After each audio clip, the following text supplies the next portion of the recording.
This is Adam Graham from Pretty Much the Present, bringing you a week of old-time radio podcasts. These episodes were originally released back in 2011, and we're releasing them here pretty much as is, with only some extraneous bits such as the opening from all of the episodes after the first episode removed. Because these are old, it should be noted that any offers or promotions mentioned in the episode may not be valid unless they're currently mentioned on the Great Detectives website. Here now is a week of old-time radio detective podcast.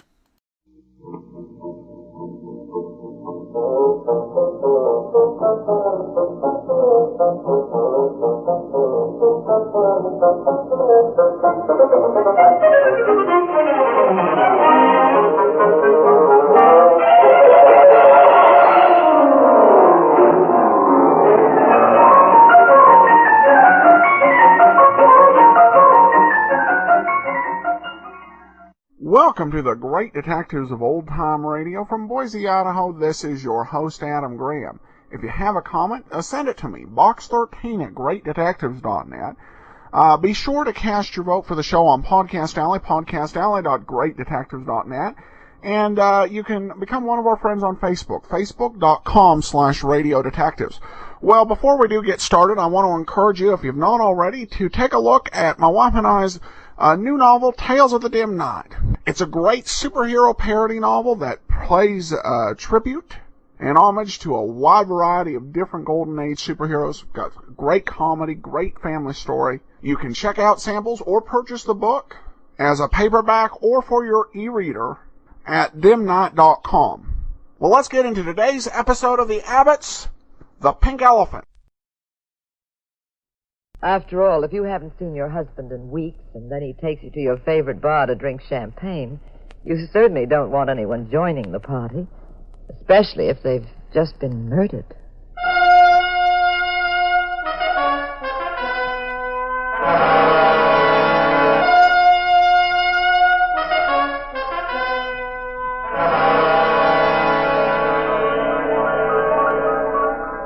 The National Broadcasting Company presents The Adventures of the Abbotts, starring Claudia Morgan and Les Damon as Pat and Jean Abbott, those popular characters of detective fiction created by Francis Crane. NBC invites you to join Pat and Jean each week at this time for an exciting recorded adventure in romance and crime. Our guest star in tonight's story is Miss Sherry Britton, making her second dramatic appearance in The Adventures of the Abbotts. And now, here is Jean Abbott to set the stage for tonight's puzzle in murder, a story she calls The Pink Elephant.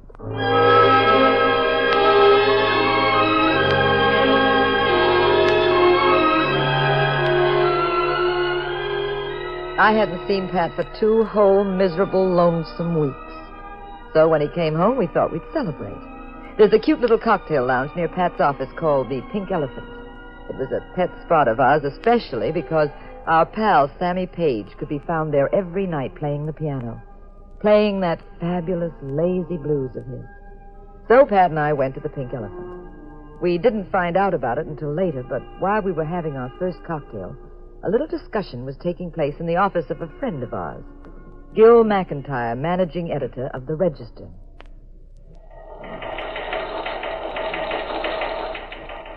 Gil was at his desk when he looked up and saw he had a visitor. Hiya, Gil boy. I haven't seen you in a long time. I thought you'd just never forgive me if I didn't drop in and say hello. I could have gotten along without it, Louis. Mind if I close the door? It's more cozy. Especially for 2 old pals like you and me. Go ahead, close it. Then speak your little piece, whatever it is, and blow. How you doing these days, Gil? Still the fearless newspaper man? Saving humanity and, by a strange coincidence, running up the circulation of the paper at the same time? Don't get all hopped up, Louis. You've just come out of jail. Everybody feels the way you do when they first get out. Just take it easy or you'll flip. I ain't hopped. It's very simple. What is? You sent me to the clink for 8 years. So now? Yeah, so now? Now I'm going to blow your stinking head off. That's nice and simple, isn't it? Oh, I'm not going to do it now, Gil. I'm not that crazy. I'm going to do it when I feel like it. Maybe tonight, maybe next week, next month, next year. I want you to sweat a while. You can't have a cop with you forever. There'll be a minute, a day, a spot. I'll get a break. Call the cops if you want to. Tell them about the threat. How long will they protect you? And how well?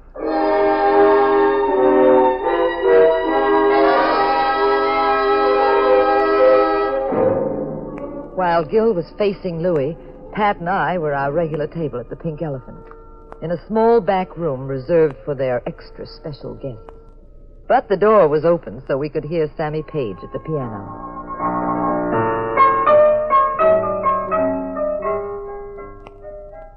Pat?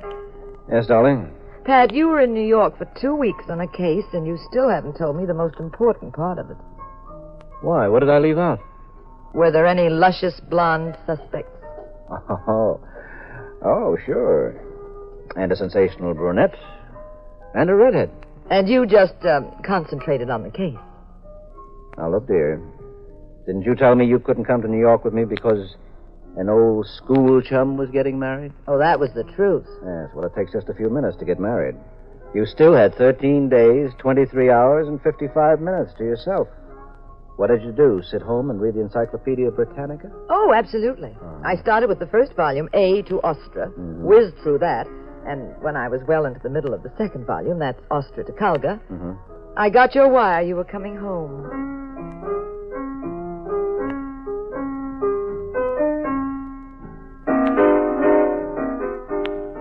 Oh, listen, Pat. It's like Shangri-La, isn't it? After these 2 impossible weeks without you, we're together again. And Sammy's providing the perfect background music. And we've been kind of rude to Sammy, darling. We've been so busy with each other, we haven't said hello to him. Oh, you're so right, Pat. Sammy! Hiya, Gene. Pat? Hi. Let's talk to him. Maybe he'll play a few requests. Sure. Sammy, how about my favorite tune? Okay.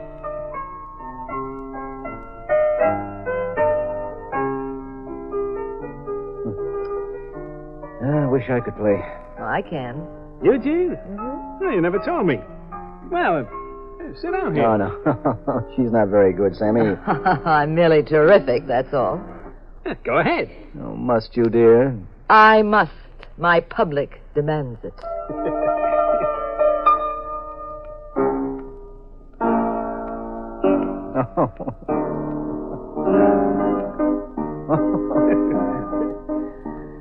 All right.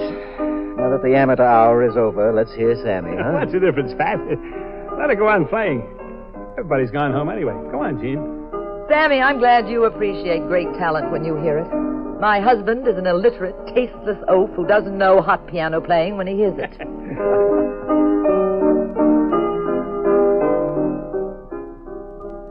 Okay, dear. Now, if you don't quit, I'm going to pick you up bodily and carry you away from that piano. Now, why not let her have some fun? Everybody likes to fool around at the piano. Say, I didn't know you could play, Mrs. Abbott. Oh, hi, Marion. Oh, please don't interrupt me. I'm inspired tonight. Gil, will you, Marion? No, he's still at the paper. Told me to meet him here, but I guess he's stuck. Well, I'm going home.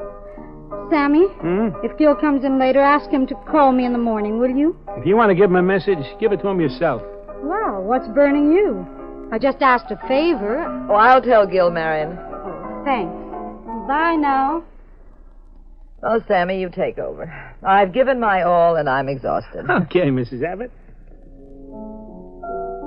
Sammy, what's wrong? You and Marion have another scrap? No, just can't stand that girl, that's all. You know, Mrs. Abbott, first time she came in here, she was a very sweet kid. That was a couple of years ago. Tonight she breezed in, socked away 5 double scotches, dresses like a mouse, smears that junk on her face, wisecracks with everybody. Well, maybe she's just growing up. Lots of young girls try to be glamorous when they're her age and just succeed in being foolish. How old is she, anyway? 20. 20? Well, Gene is right. That accounts for it. Pat. Oh, Gil! Gil, you missed my recital at the piano. You put the newspaper to bed, Gil? Marion was just Pat, here. never mind that, please. Come over here to this corner. I have to talk to you right away. Something's happened. Oh, sure. Excuse us. Go right ahead, Mr. Ray. Well, what is it, Gil? Pat, Louis Canito's in town. He just got out of jail. He came to my office and he said he's going to kill me.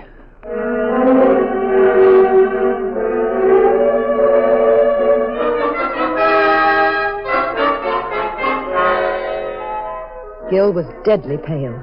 He kept mopping his brow with his handkerchief. I had to hold a match for him. He couldn't light his own cigarette because his hands were trembling so much. I thought he'd collapse. We sat at the table in the back room, and he told us the whole story of how Louis had threatened to murder him. I put up a front, Pat. I acted tough, like it meant nothing. But I had plenty of butterflies in my stomach. Louis said I'd sweat blood, and he's right. Have you got any idea what it's like to be in this spot? When someone's told you that they'll kill you somehow, somewhere, someday, it could be a year from now, 3 years, who knows? But when it's hanging over you like that... What did he mean by saying you sent him to prison? That's just a neurotic exaggeration on his part. I didn't do it directly at all. I wrote a series of exposés for the paper about Louis and his mob. He had big money. He was trying to expand. He owned half a dozen rackets in the States, and he was trying to set up a kind of a cartel internationally. He had tie-ups with some of the biggest black marketeers and phonies in Europe and South America. He had a finger in fake uranium promotion in Canada. He had men working for him in Shanghai, Macau, Cairo. Well, the DA's office read my articles, and the public got all hopped up. There was pressure to crack down on Louis, so they did, and he ended up behind bars. But you were just doing your job, Gil. You didn't double-cross him or prosecute him. Lots of papers write about racketeering. I know, but that isn't the way Louis looks at it. He blames the whole thing on me, personally. He has nothing against the DA or the judge. Just me. I'm the patsy. He wasn't just talking either, Pat. He'll do it, or one of his hoods will. His hoods might. I know the technique. They bring a stranger from 1,000 miles away, gets into an elevator with you, and, or better yet, spot you from a passing car, fires the shot, beats it. They ship him back where he came from. No connection with you. The cops draw a complete blank. One of these mornings I'll do it, Pat. Now, can you help me? You've got to, Pat. You've got to think of something. All right, no. First thing to do is to calm down. But I can't stop thinking about it. I won't be able to work. I won't be able to sleep tonight. Telephone for you, Mr. McIntyre. That's Louis. To ride me again, I'll bet. The office knows I'm here. They might have told him. Don't get so head up, Mr. McIntyre. It isn't Louis. It's just your office. Oh, thanks, Sammy. Pardon me, Pat. Gene, I'll be right back. Yeah, go ahead. All right, Gil. Careful. Don't trip out here, Mr. McIntyre. The boss turned out most of the lights since everybody's gone. I'll be careful, Sammy. Phone booth's in the far corner. Yes, I know. Do you know Louis Canito when you see him? Louis Canito? Yeah. I didn't think I'd remember him. I'll tell you if I see him around. All right. He won't have to tell you anything, Gil. Louis. I told you you'd get awful nervous, Gil. Louis, get out of here. I told Pat Abbott about you threatening me. If anything happens to me, you're the first guy they'll pick up. You're a two-time loser, Louis. You got a bad record. They'll nail you for it in a minute. You'll get the chair, you screwball. Sure. But they'll have to find me first. That might be awful tough, and you wouldn't know the difference. You'll be in a coffin. Cut out that kind of talk, Louis, and beat it. Easy, Gil. You'll blow your stack. I can't stand this, Louis. I tell you, I can't. Gil, what happened? Pat, is Gil all right? This Gil's all right, Gene. Louis is dead.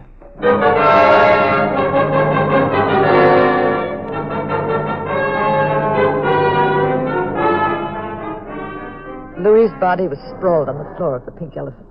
I was horrified and quite surprised at the turn of events. Gil was babbling hysterically to Pat, who kept walking around, touching this, examining that, thinking... Pat, I didn't kill him, so help me. I didn't kill him, Pat. It's odd. I don't see a gun around here anywhere. What did you say happened? I was just standing there talking to Louis. Suddenly I heard shots and Louis fell down. You see what happened, Sammy? No, sir. Well, neither did we. The door to that back room was closed. Well, I was sitting at the piano playing at him. Didn't you hear me in the other room? Oh, yes, we did. Oh, I heard an argument between Mr. McIntyre and Louis, and then I heard the shots. Mm-hmm. What direction did they come from? I couldn't say. I was so surprised and scared. I don't know. Well, the front door isn't locked. Could the shots have come from the street? Well, yeah, sure. Well, I can't say exactly where they came from. I don't know. Does Marion live far from here? Anybody know? Not far, Pat. Gil, which way were you facing? Toward the street? No, toward the telephone booth. Mm-hmm. It was very dark. All I could make out was Louis standing there. Pat, I tell you, I didn't do it. Yeah. Well, it isn't going to be easy to sell that story to the police, Gil. Who did kill Louis? The little man who wasn't there? You and Louis had quite a feud going on between you. He's lying there dead. You're standing in front of him. How does that look to you? I know, Pat. I know all about it. 5 will get you 10. Any jury in the world puts the rap on you. Look, Pat, you're a detective. There must be something you can do, something to help me. Yes, I'm going to do it right now. What is it? I'm going to call the police.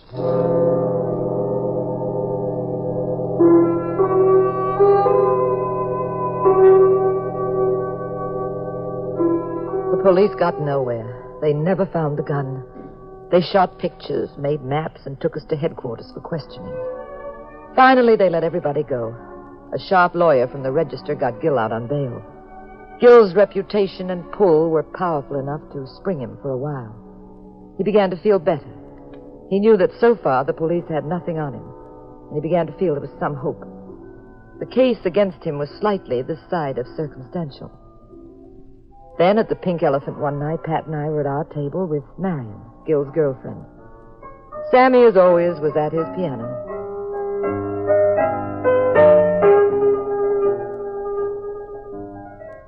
Waiting for Gil again, Marion. Uh-huh. He's awfully late tonight, too. I can't imagine where he is. Tell me, Marion, Yes, Sammy. haven't you anything better to do than to sit around bars all night waiting for Gil? And what business is it of yours? You poor kid. You think it's clever to put that goo on your face and smoke 3 packs a day and drink liquor like it was water. And you end up in a mess much too big to handle. You can call me a reformer or a blue nose or a square, but I don't dig it. I think it's a shame. I hate to see kids like Marion in these joints all hours. No, Sammy, take it easy. Marion's a decent, bright girl. She can handle herself. Don't you start lecturing the Pink Elephant's clientele on the subject of morals. Okay, Mr. Abbott. I just sound off about it now and then. This juvenile delinquency business is a bloody heartbreaking thing, you know? Yes, of course it is. But all youngsters aren't that way, Sammy. Well, she just wants to have a normal girl's fun, going out, dating. Is it fun for a girl like Marion to be running around till 4 o'clock in the morning? Oh, come on, Sammy, knock it off. You're an old nuisance sometimes, you know. Kids didn't act that way back in my time. I knew you when you were a decent kid. I don't know what's happened to you. I like what's happened to me. I think I'm doing very nicely. Gene, let's go outside, get some fresh air, huh? Leave these two to their argument. Listen. Excuse us, Marion. Sammy, see you later. Why do you have to drink all night? You drink 5, 6 I don't see why it should bother you. With one enough? Now, listen. Come on, Gene, walk faster. I want to get away from here. Where are we going, dear? I've only got one suspect, Gil McIntyre. I haven't really done a job on him. I'm going to give him a fancy workout.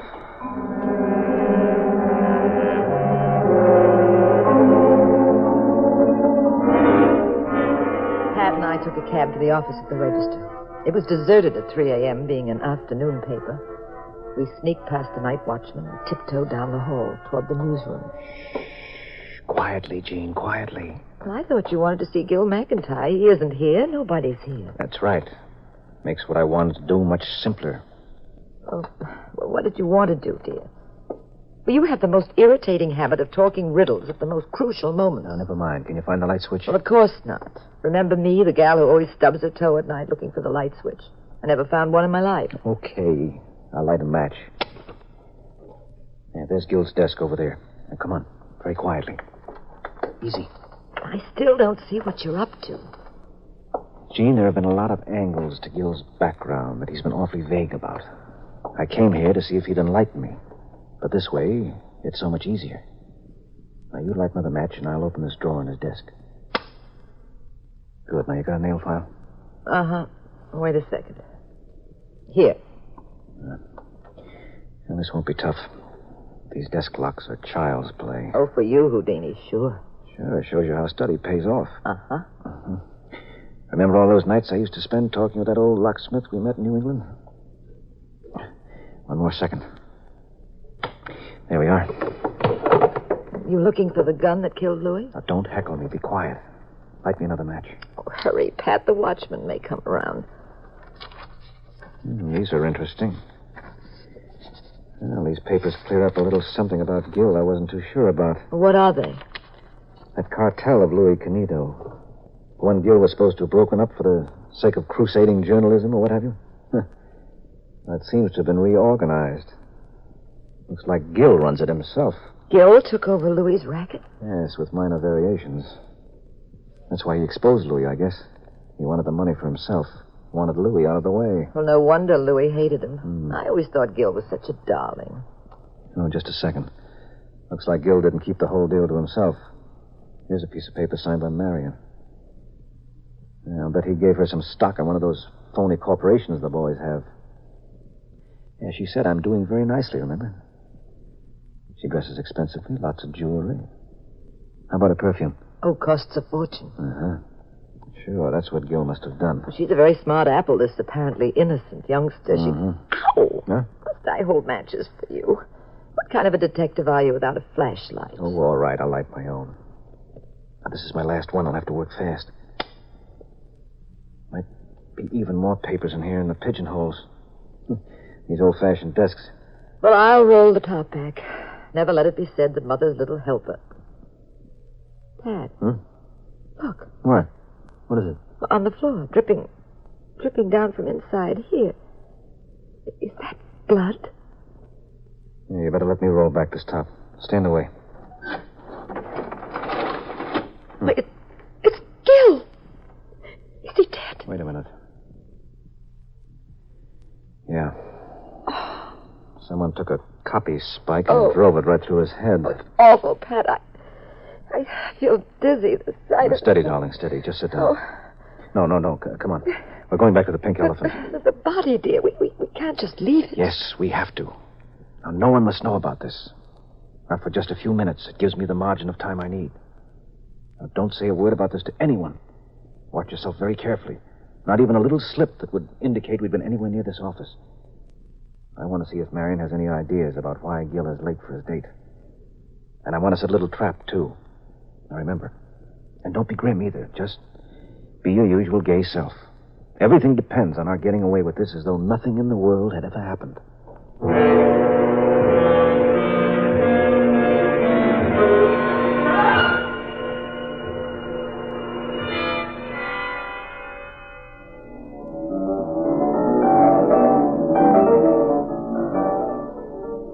Enjoy your stroll, Mr. Abbott?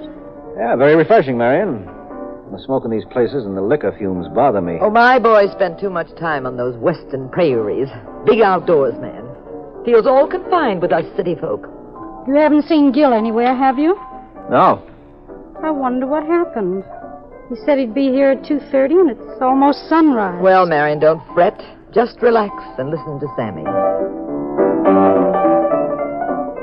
That Sammy's got to teach me to play like that. I will, Mrs. Abbott. Anytime.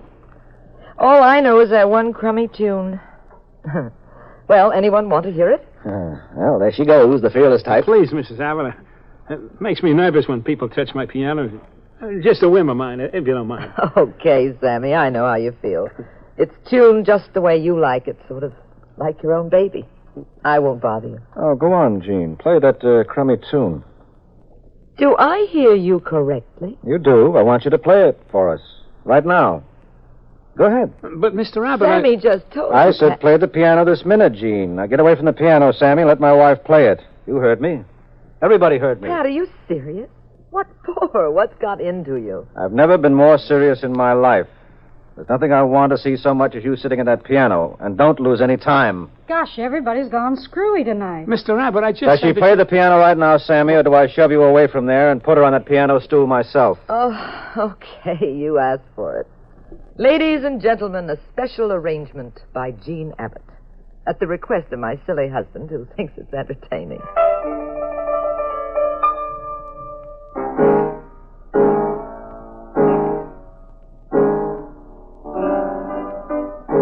Sammy, you got a cigarette or something stuck in the back of the piano? Sammy, I asked you... Go ahead, Sammy. Go back to the piano and take out the gun. The gun?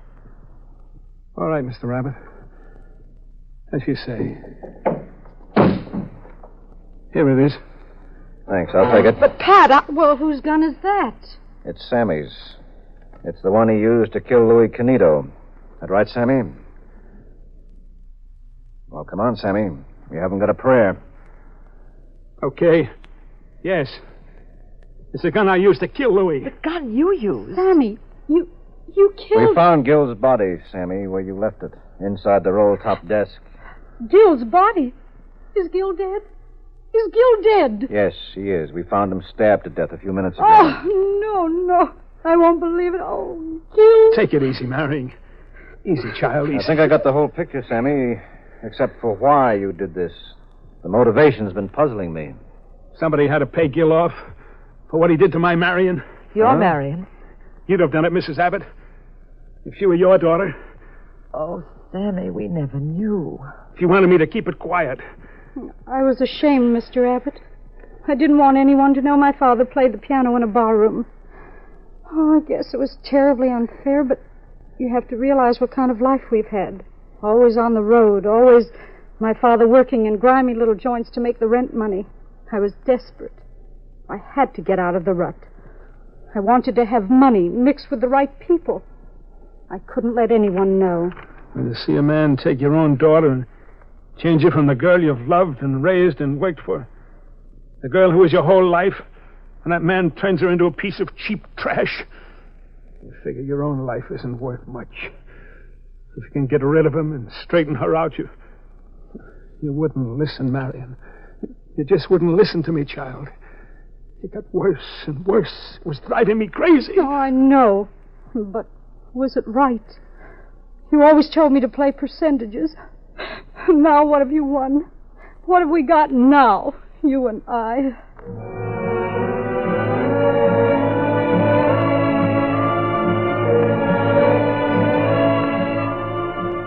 Pat turned Sammy over to the police, although Pat wasn't too happy about it. There's a kind of satisfaction in nailing a professional killer or an oily swindler. But sometimes this private detective work hurts you personally, when it means taking a misfit who got his signals mixed and committed a crime of passion. We promised Sammy we'd keep an eye on Marion and try to straighten her out. It was sunrise when Pat and I walked slowly home through the streets of San Francisco. Deserted, except for the very distant sound down at the waterfront of the fishing boats plying back and forth on the bay.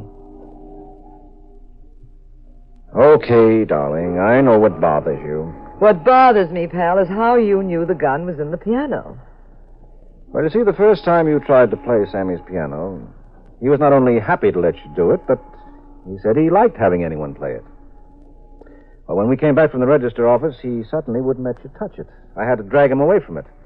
That made me curious. I began thinking, what could be wrong with the piano? A cigarette or some sheet music stuck in the keys? No, he wouldn't raise the dickens about that. What's the one important clue that's been missing? The gun, dear, the gun. So I insisted you play. Sammy knew what part of the strings in back of the piano were covered by the gun. You didn't. He knew which keys to avoid, but he was afraid you'd strike the wrong ones. But why did Sammy kill Louis and not Gil? Well, Sammy must have had the gun with him for weeks, planning to murder Gil. That night, when we were in the back room with the door closed and the pink elephant was empty, Sammy had his chance. But he got smart very quickly. He'd overheard the feud between Louis and Gil, so he decided to switch and kill Louis. That way, Gil would get the rap, and nobody would ever suspect it. That friendly little piano player in the corner did it. Even if they found out that he was Marion's father. Murder once removed, we call it in the trade, dear. And the actual shooting, that was done by playing the piano with one hand. Mm-hmm. Lots of special jazz is written for one hand only. So, with his right, he must have shot Louis when the two men had their backs to him. I suppose Gil finally guessed what had happened, and that's why Sammy had to get rid of Gil, too. Mm-hmm. At the register office last night. Pat. Yes, dear. About that other case. Hmm? The one you finished in New York before we went to the Pink Elephant. The one you handled alone. Oh, yes. Do you still swear you weren't at all interested in the three suspects? The blonde, the brunette, or the redhead? I swear, so help me. That's why I love you, Pat. No, of course that's why. I love you because you're such a wonderful, charming, brilliant, handsome, awful liar.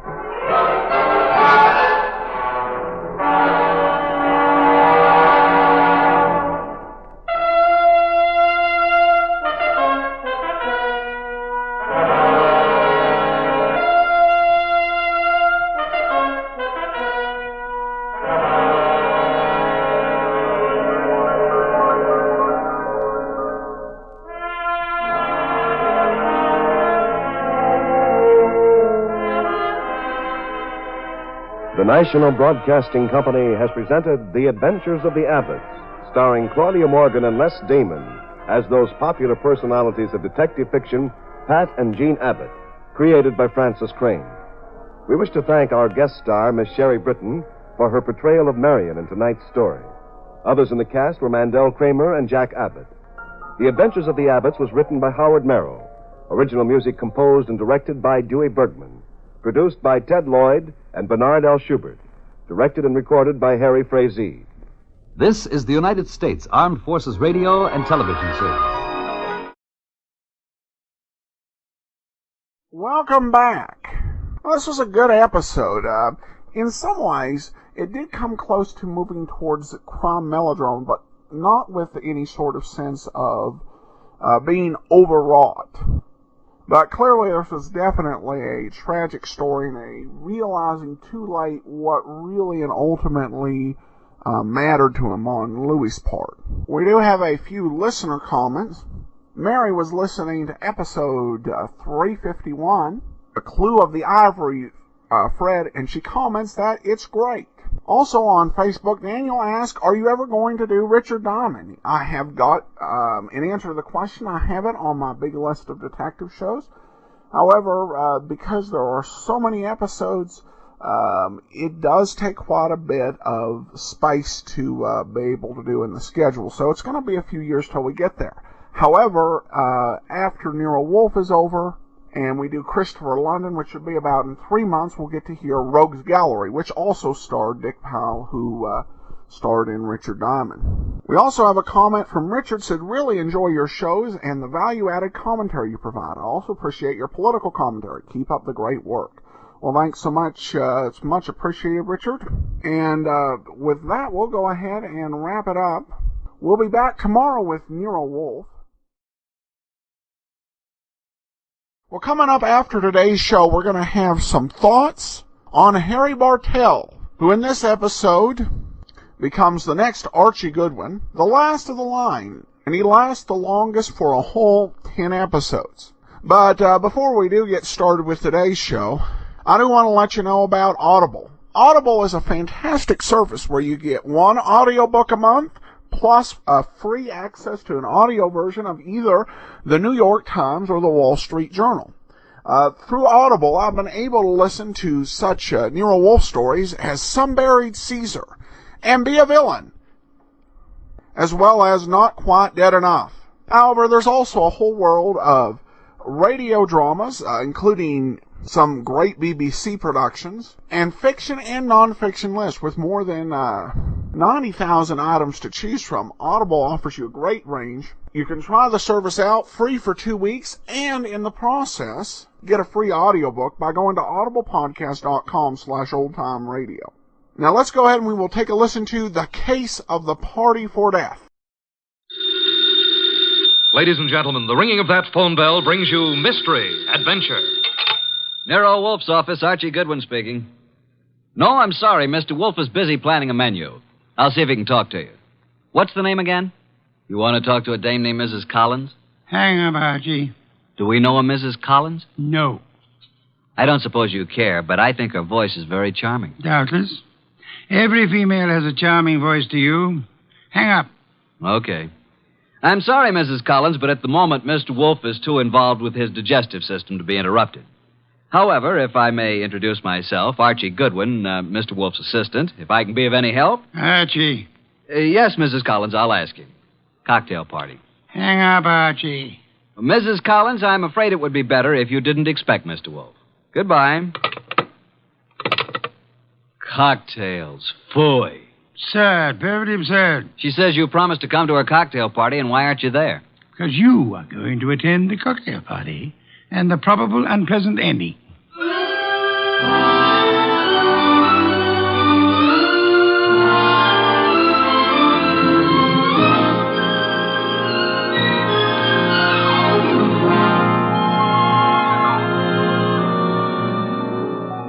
Ladies and gentlemen, it's that genius who is the bulkiest, balkiest, the most ponderous, and most brilliant detective in the world.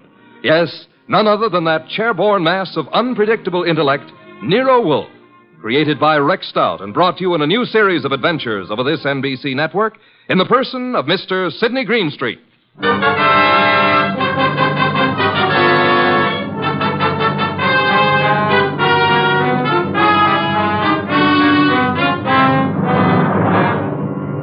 Mr. Wolfe and I refer to this as the case of the party for death. Nero Wolfe really should have gone to the party since he'd accepted, but I was delegated. I can't complain now, since it was there that I met Georgia, the most beautiful redhead. Well, that's my weakness, redheads. Yeah, blondes and brunettes. Well, anyway, Mr. Wolfe was adamant about going to the party. I've never been to a cocktail party in my life. You know, I drink nothing but beer. You could take your beer with you, couldn't you? I could not. Do we know a Mrs. Collins whose cocktail party you said you'd go to? The phone rang and I picked it up. Where was I? Exactly. Okay. So a Mrs. Collins with a beautiful, seductive voice conned you into accepting an invitation to a cocktail party that you knew you weren't going to. Archie. Yes, master. Just a little less sarcasm, perhaps. Sarcasm? Call it impertinence, then. Impertinence, master? Exactly. Less of that. Much less. Okay. Continue now. Where was I?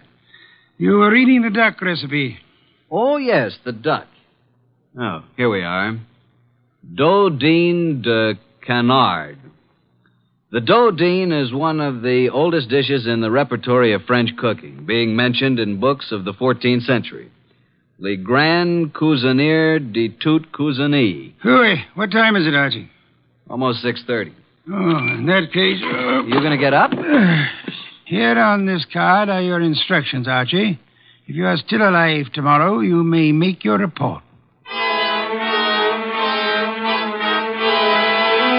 I helped the huge bulk that was Nero Wolfe out of his specially built desk chair and walked with him to the elevator that would take him upstairs to his orchids. I stepped back to the desk and found the card which bore my instructions. In his small, perfect handwriting, I read, Mrs. Albert Collins, Empire Towers. Arrive at 7, say I sent you. After the murder, telephone me before the police arrive. At exactly 7, I rang Mrs. Collins' doorbell.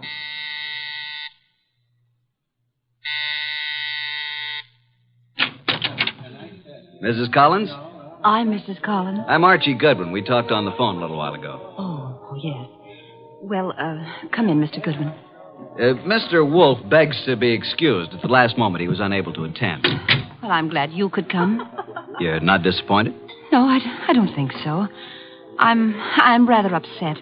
I'm afraid, Mr. Goodwin, for my life. That's why I called Mr. Wolfe. Oh, just drop your hat and coat there, Mr. Goodwin. May I tell you something, Mrs. Collins? Well, of course, Mr. Goodwin. Archie will do. Archie? When I spoke to you on the phone, I thought I knew what you'd look like. And? You do. Well, is that good? It's not bad, Mrs. Collins. Janie will do. Janie will do. Archie, Mm-hmm. I think it would be best if I say you're an old beau of mine. From where? In Hollywood. When I went to Hollywood High School and you went to USC. Okay, but don't expect me to remember much about it. I'll be flattered if you remember anything about it. I want you to keep your eyes and ears open. Observe everything tonight. Well, now shall we join the party? Oh, Albert, this is Archie Goodwin. Archie, this is my husband, Albert. How do you do? Hello. And this is Joe Boyce, my husband's partner. How do you do? Boys? I've told you about Archie, Albert, but well, I guess you probably don't remember, do you? No, I don't. When I was in high school and he went to USC. Oh, yeah, sure. What'll you have, Goodwin? I'd like a plain lime and soda. Oh, now, really? A teetotaler now? Yes, I used to overdo it, remember? So you knew my wife in Hollywood? Quite a while ago, though. Uh-huh. Been here long? Oh, a while. Did you and my wife run into each other again just lately? Yeah. A few days ago? About. Joe Boyce here is my partner, chemical business.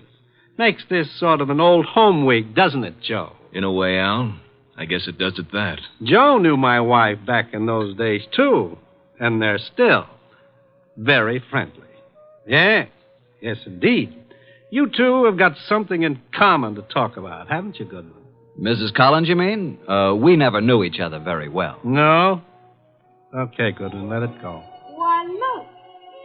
Look what I found. A new man. Just what I need. I'm Georgia. Archie. Archie, dear, will you fix up my drink, please? Anything for a lady. Let's go to the bar. Eh, Archie? I'm determined, Joe. For only the money, or only Jane, I might listen. Oh, Al, can't we talk about it later? I like talking about it now, Joe. You're going to be sorry about this, Al. I am already. But you'll have 20 years or so in prison just being sorry. I've got the papers you forged right here. You're hysterical, Al. Let's face it. The firm went broke, but I suffered too. So let's forget it. Yes, Joe, the firm went broke, but you didn't. And I don't think my wife did either. The two of you had everything figured for yourselves. Well, I'm turning the papers over to the DA tomorrow.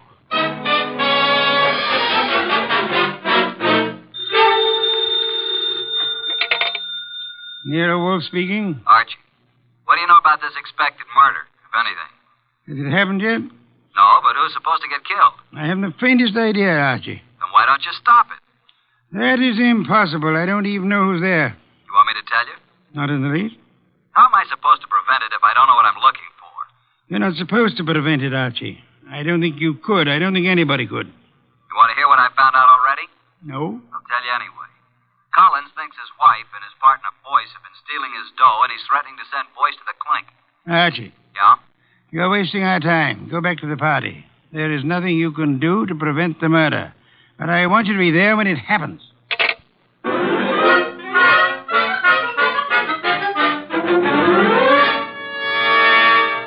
Now that all the guests have gone, let's sit down here, Georgia. When Janie was in Hollywood, she must have had more good-looking boyfriends. Let's get personal about this, Georgia. Yeah, let's. When you say good-looking, do you mean me? I don't mean anybody else, Archie. You know, I think you're pretty, too. You'd better not let Jane hear you say that. You think she'd care? I thought you knew Jane. Only slightly. You don't like Jane too well, do you? Why? Why? Why what? Why don't you tell the truth about it? No man as attractive as you ever knew Jane slightly. Either they knew her or they didn't know her. Maybe you think I'm getting a little tipsy. The idea never occurred to me. No? Well, it has to me. Refill your glass? I'll come with you to the bar.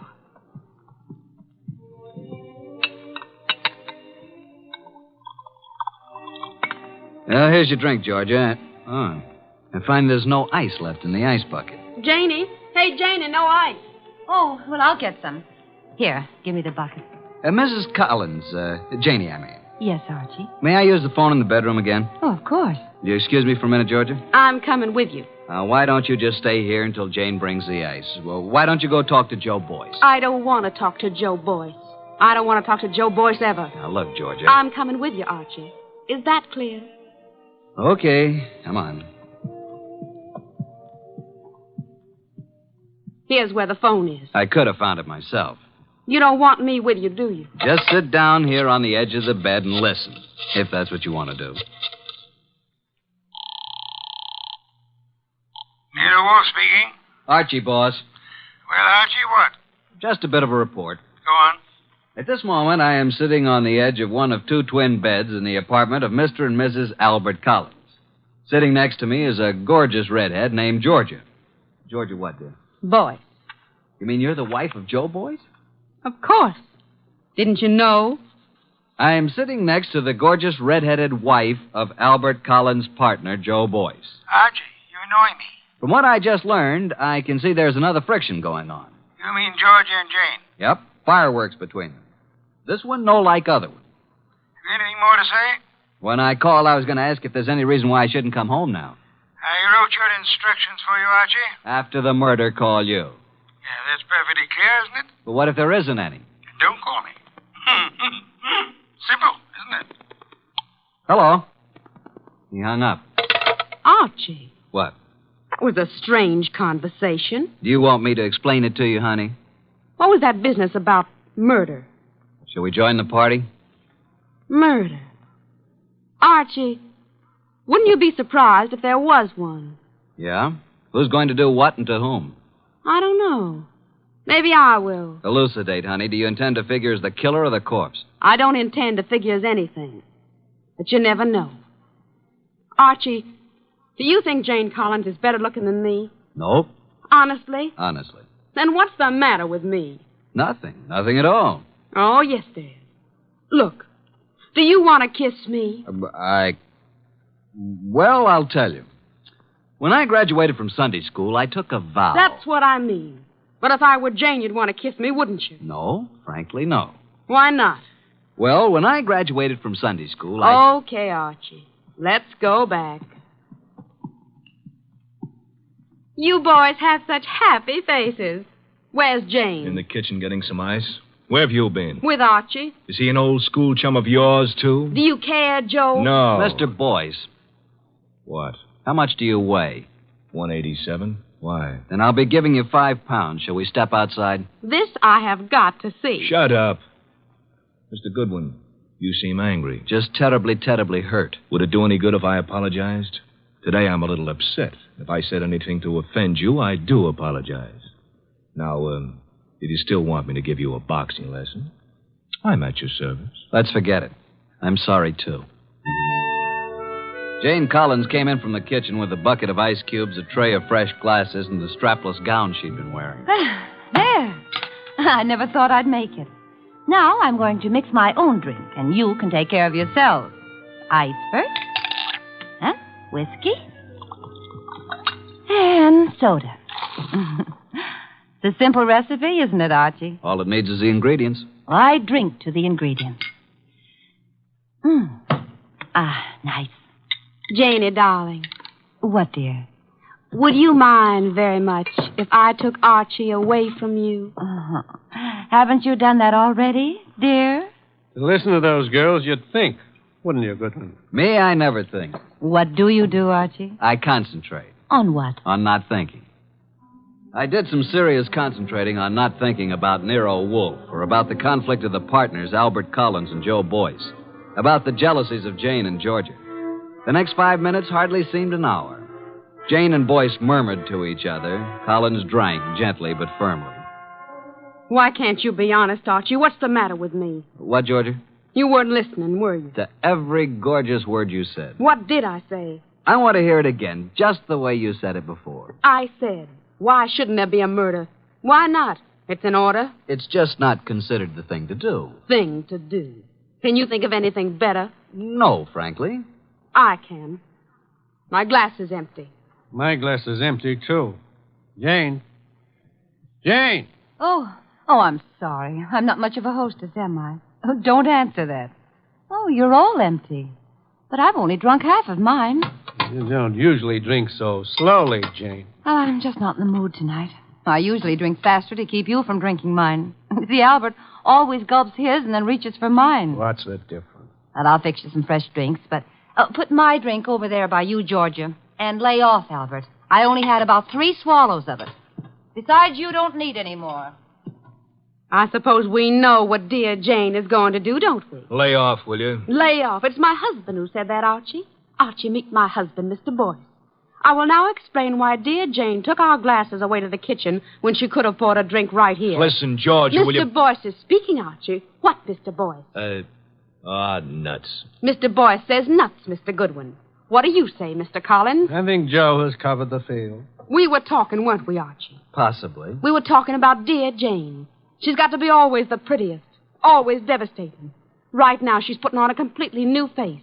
And in about 20 minutes, when our tongues are hanging out, she'll come back, all horsed up and bright and smiling, with another tray of drinks. Yeah, she'll take all night to fix them. Well, I'm going to get some air on the balcony. Don't jump off.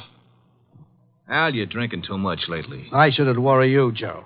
Especially now. When you start drinking, not only your drinks, but everybody else's too, well... Jane's right. Is that what worries you? Slide Jane's glass down. The ice is all melted. You see what I mean? Okay, Joe, let's not be nasty until tomorrow. That gives me an idea. Think I'll propose a toast. Until tomorrow. You know, it may be rather fitting that I should drink a toast from the glass that Janie left. Until tomorrow.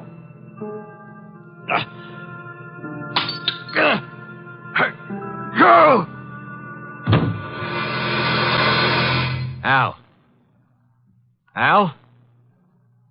Jane? Janey! Albert! Oh, Albert.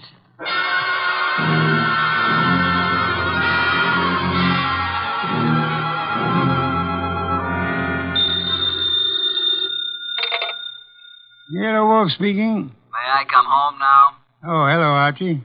I said, may I come home now? Have you sent for the police, Inspector Kramer? Of course. Who was killed, Archie? Albert Collins. How, Archie? I don't know. You were right, though, weren't you? Naturally. About what? Murder. Oh, that. We can talk about it tomorrow. Good night, Archie. Come home when you can. What do you mean, come home when I can? You'll be held as a witness, won't you? Try not to wake me with the elevator when you come in. Well, Inspector Kramer, you've had me here at headquarters for a long while. For quite a long while. Haven't you asked me enough questions? Goodwin, you say you never saw these people before, Collins or Boyce or their wives. Yet when all the other guests had gone, you were still there. I guess I just don't know how to say goodbye. You didn't know they were partners in a chemical company. You didn't know that Boyce had forged a lot of papers with Collins' name. All I know is what you tell me. Goodwin. Yes, sir? I'm trying to be nice. Yes, sir. Now, I know, of course, that you went to that party because Nero Wolfe told you to. Do you? My question is, how did Wolfe know it was going to happen? Why don't you ask him? I already have. He told you? He says he never heard of Collins or Boyce. Did he say he'd ever heard of me? He says he isn't responsible for you or your shady friends. Maybe he knows I found a poison pellet in George's bag. Inspector, may I make an important call? Go ahead.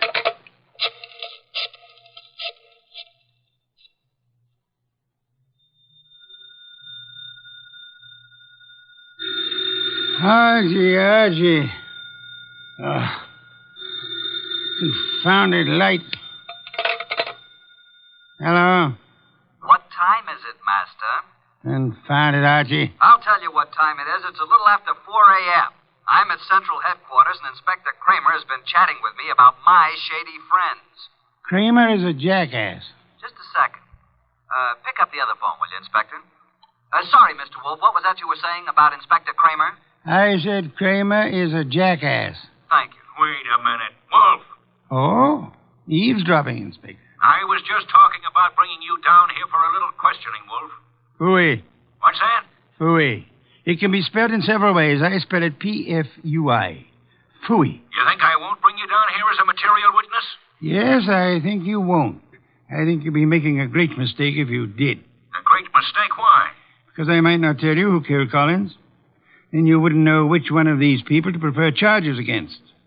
Now send Archie home. Even he needs an occasional night's sleep.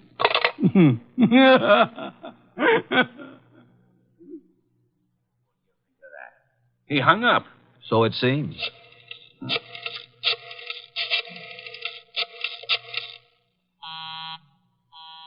Busy? He's probably left the phone off the hook, Inspector. By now, he's probably asleep again. You know I can go out there, don't you? Sure you can. More important men than you have tried it. And where are they now? Goodwin? Yes, sir?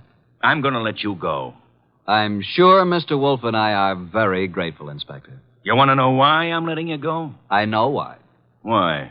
Because if you're nice and cooperative and don't make too much trouble, Mr. Wolfe will solve this case for you and tell you whom to prefer charges against. Goodwin. Sir? Get out. Thank you, Inspector.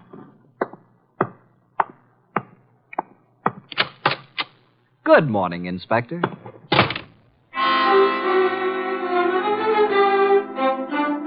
At 3 o'clock the next afternoon, I was rearranging the furniture in Nero Wolfe's office while the great man sat behind his desk watching me perspire.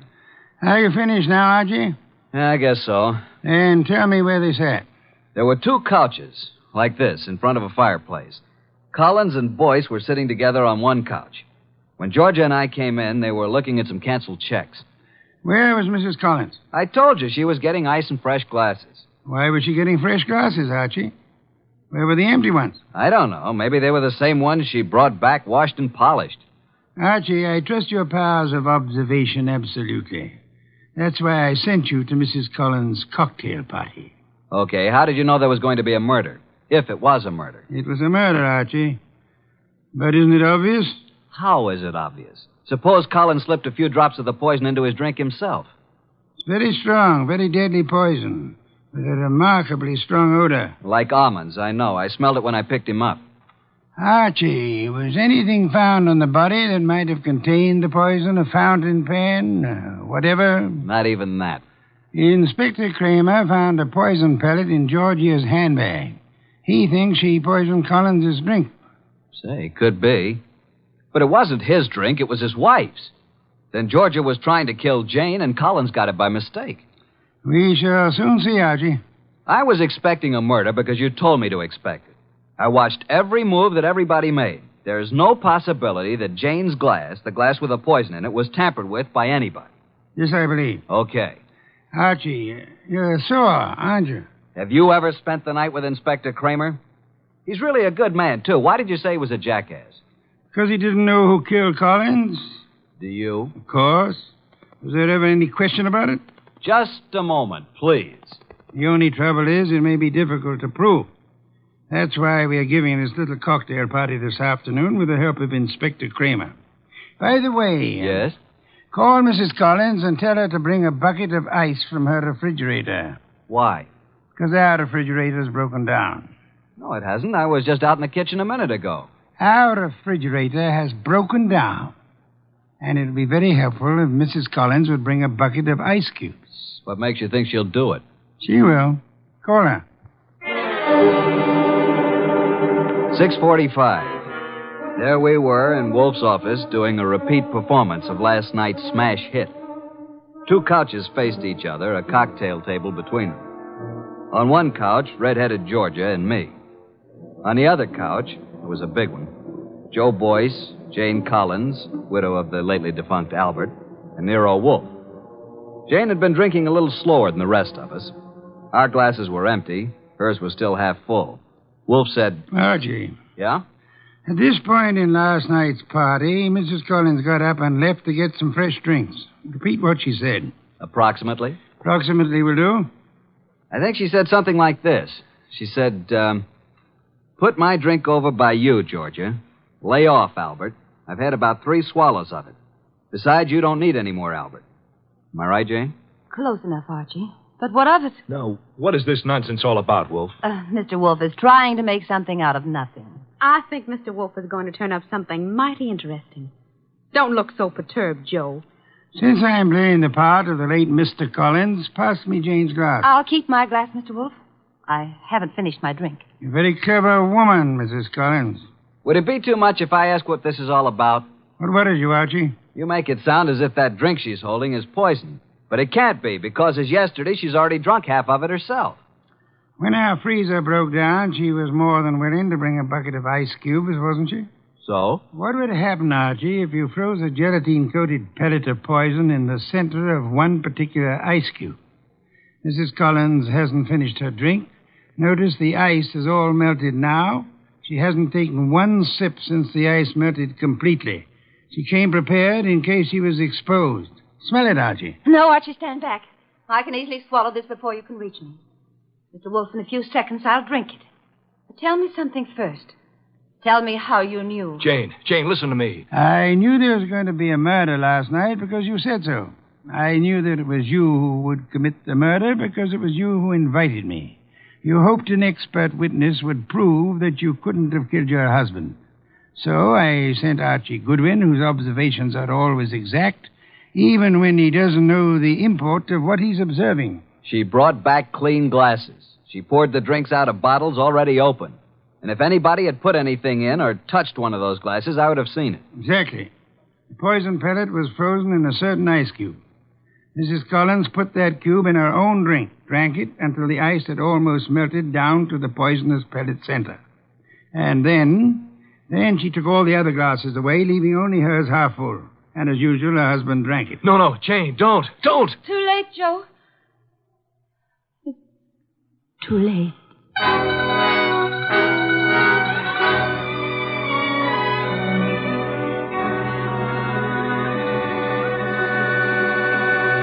Well, boss, Jane didn't get away with the suicide try.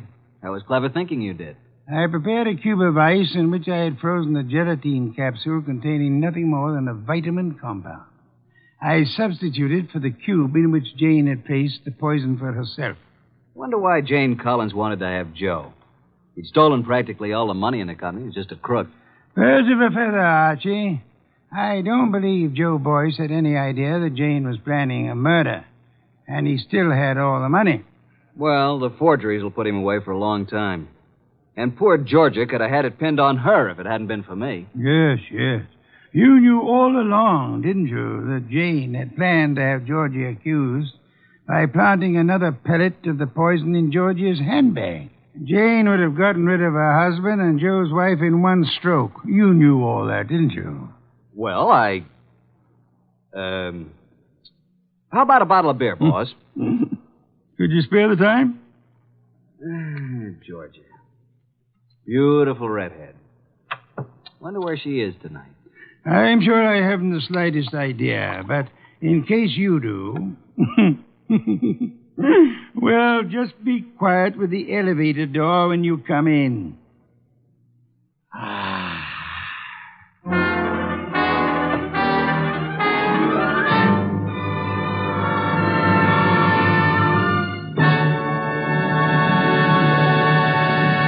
You have been listening to The New Adventures of Nero Wolfe, starring Sidney Greenstreet.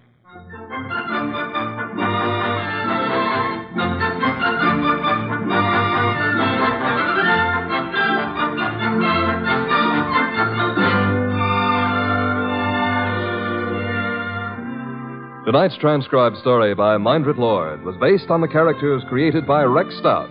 This is an Edwin Fadiman program, produced and directed by J. Donald Wilson. In the cast were Harry Bartell as Archie Goodwin, and G.G. Pearson, Herb Butterfield, Peter Leeds, Evelyn Eaton, and Bill Johnstone. Next week at this same time, Nero Wolfe and Archie will bring you The Case of the Malevolent Medic. Don Stanley speaking. 3 chimes mean good times on NBC.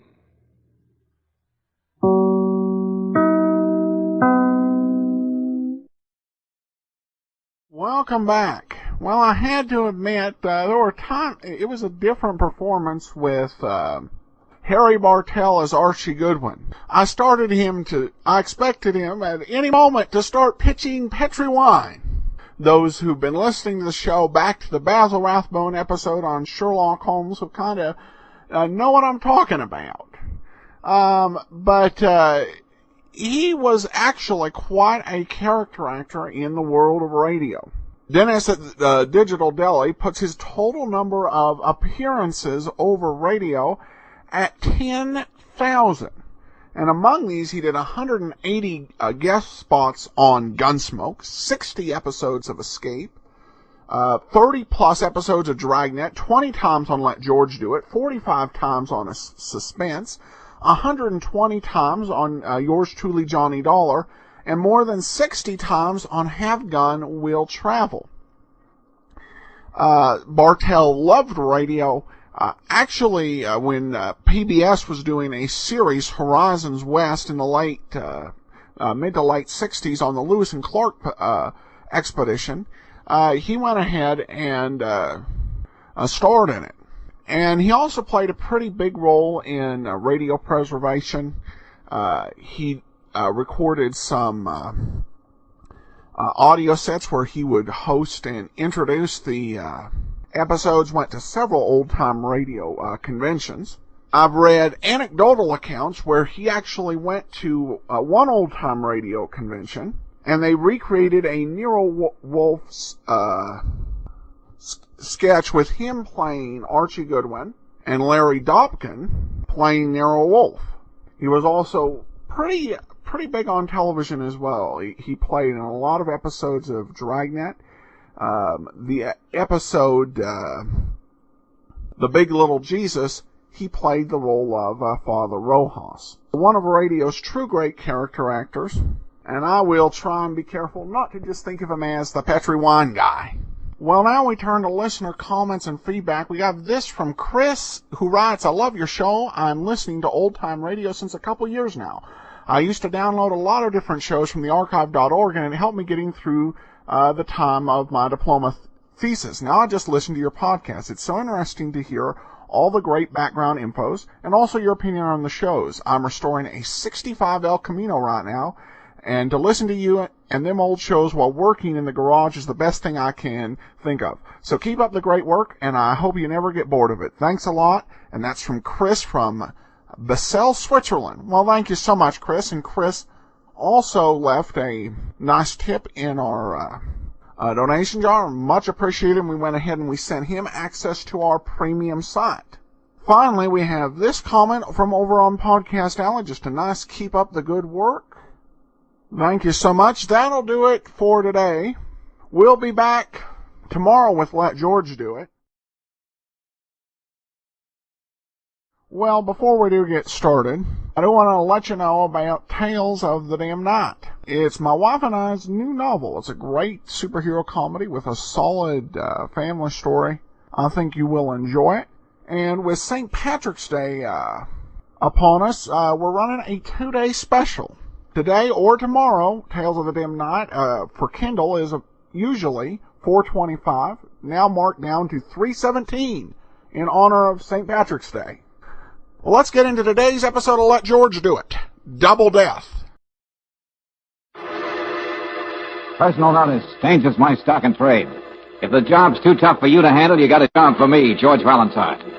Write full details.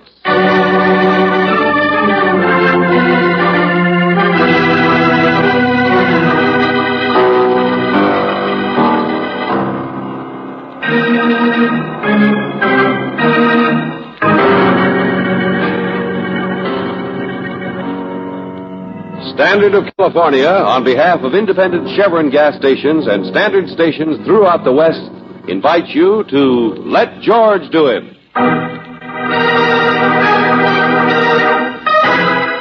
Double Death, another transcribed adventure of George Valentine.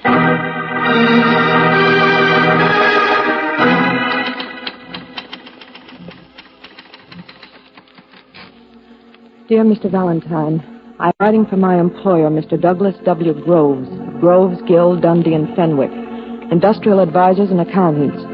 It is Mr. Groves' desire that you report to him at your earliest convenience.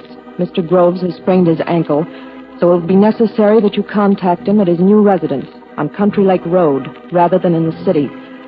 Naturally, you will be reimbursed for the slight additional time and expense incurred. Yours very truly, for Mr. D.W.G., by R.H.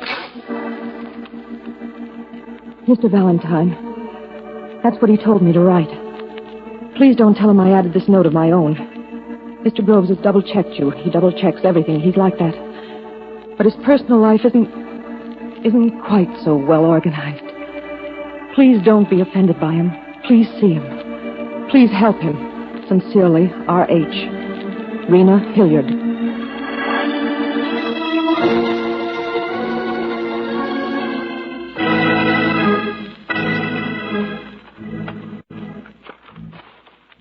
Mr. Valentine, my wife has disappeared. Your wife is... That's right. She's disappeared, and I want you to find her. And I don't want you to waste any time about it. Oh. This blasted leg. Oh, Mr. Groves, you shouldn't have bothered coming outside to meet us. Stay away from the office a couple of days. That's what the doctor said when he taped up my ankle this morning. Now, the reason I sent for you, Valentine... It's a nice place you have out here, Mr. Groves. Just moved in, didn't you? What? I said the reason I Yes, sent you for did you... just move in. Why, some of the shutters are still up. Packing crates out there by the smokehouse. And so many weeds all over... Oh, but you've started cleaning up the roses, haven't you? Young lady, I'll see that you get your Dick Tracy badge in the morning. Oh, how sweet of you. I guess we could do without the sarcasm, Mr. All right. If I've been rude, please forgive me. Please sit down. The important thing is my wife's been missing from here since last night. You know, this is exactly the kind of case you could hand right over to missing persons. The police. What? Well, they do a much better job, you know. I won't have a lot of blue-coated loudmouths stamping around. Well, it's not easy to talk about my personal life. Well, it isn't for anybody, Mr. Groves. I took this place alone, yes. About a week ago. My wife and I have seldom lived together. Divorced? No. There's been no reason for that. We both have money. My wife has never asked for it. And I'm certainly too busy to ever have had time for any outside interests. Like, other women? Me? Really? When my company moved its offices here from New York, my wife had been in Europe. I took this house because it's not far from a little cabin where we spent our honeymoon 17 years ago. You mean you still love your wife? It was an absurd bit of sentimentality, thinking we might get together again. She drove up a couple of nights ago in her latest Italian car and laughed at me. Oh. Anyway, last night there was a vulgar knockdown, drag-out fight, and she left. Uh-huh. Only there's still an Italian car out in the driveway. It's broken down. I phoned the garage yesterday. No, she was so anxious to get me out of her hair, she just picked up her handbag and stormed out. Well, Mr. Groves, I don't understand why you want her back. I'm a rather important man, Mr. Valentine. My wife is the kind of person who might enjoy embarrassing me by disappearing. Clear that one up, will you? Well, it's just that I've phoned and telephoned everywhere I could think of. Friends, airlines, her maid, whom she might have contacted, but no one's heard of her. No one's been informed that she's dropping in on them or returning to Europe or anything like that. Just a second, Mr. Groves. I know I'm risking a remark about being a junior G man. What's that? Well, it's another observation. Your house again. Your wife isn't here, and apparently you haven't hired any servants yet.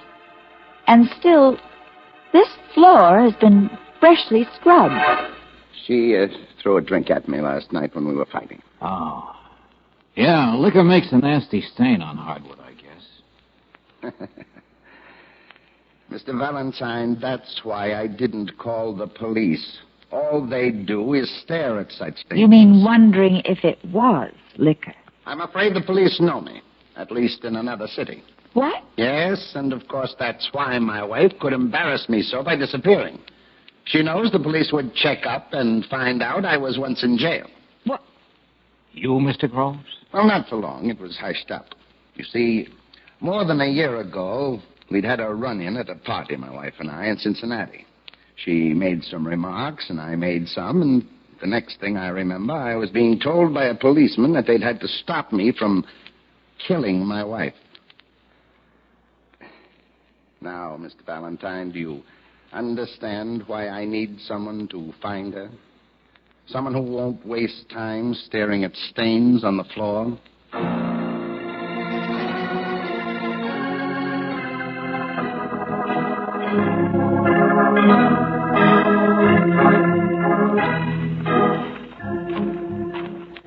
Been up visiting that new Mr. Groves, eh?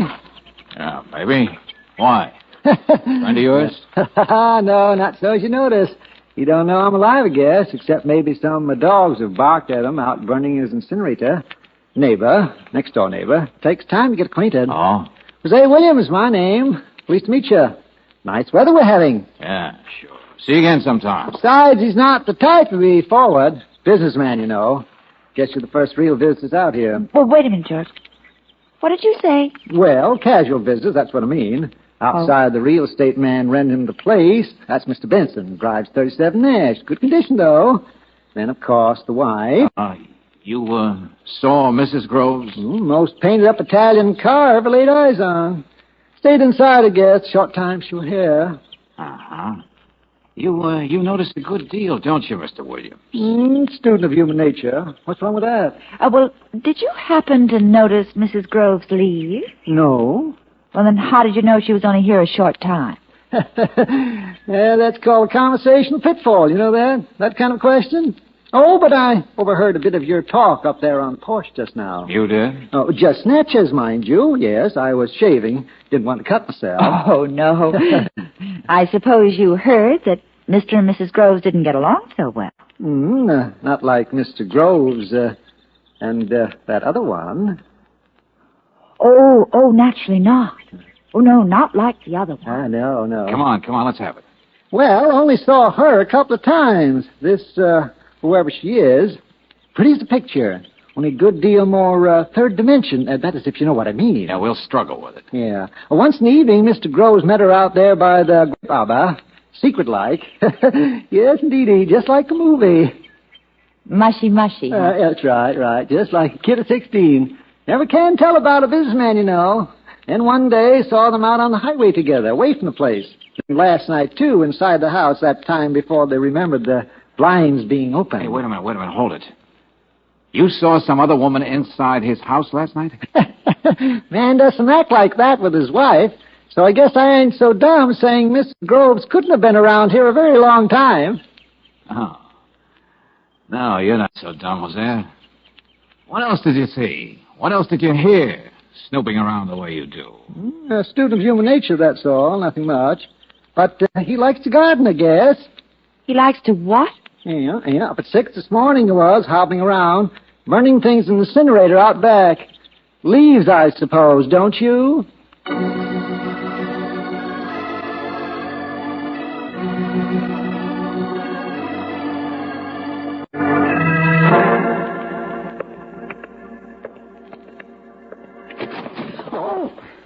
Oh, excuse me. No, I'm sorry. Didn't expect anybody to be coming out. Oh, Mr. Groves is taking a nap now. He's resting. You must be Mr. Valentine and Miss Brooks. I'm Rena Hilliard, his secretary. Well, how do you do? I'm just on my way back to the city. I've been getting a signature on some business papers and things. Of course, Miss Hilliard. Only I've wanted to ask you. That note you tacked onto the letter to me. What? Oh, yes. Yeah, you sounded so worried about your boss. What did you think had happened? Please let me go. There's no way I can help you. You know, George, if Miss Hilliard took off her glasses, and she does have quite a third dimension. Sure, Angel, she's not bad. Only right now I'm interested in another subject of gossip. The incinerator.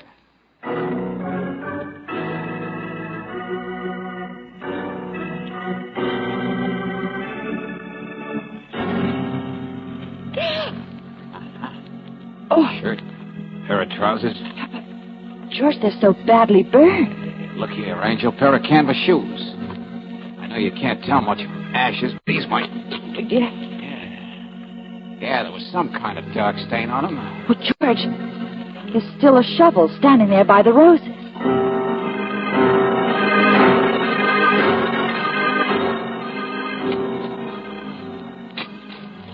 Hurry up, George. Can't you hurry? Well, this is the only spot we've noticed that's been freshly dug, isn't it? Yes, of course it is, and he's no gardener. I know. Mr. Valentine, what in the name of blue blazes do you think you're... Take it easy, Mr. Groves. Doing you a favor, that's all. Digging up the roses I spaded last night? Oh, cut the comedy, Buster. I'm not the police. I work for you, remember?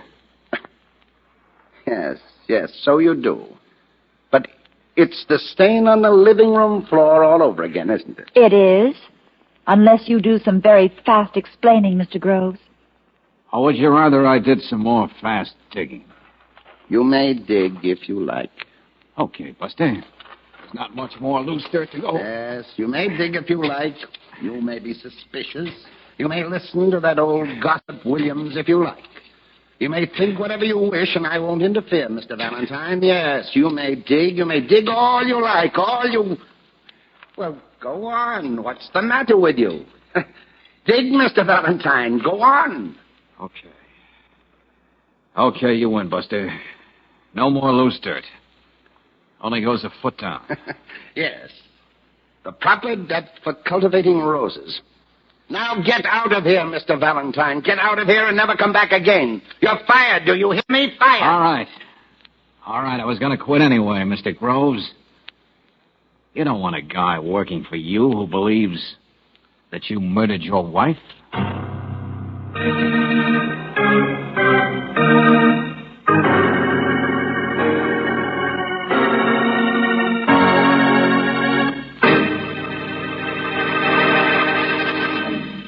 We'll return to tonight's adventure of George Valentine in just a moment. If you're planning a trip up into the mountain country, you're no doubt going to make sure your clothes are right for the climate.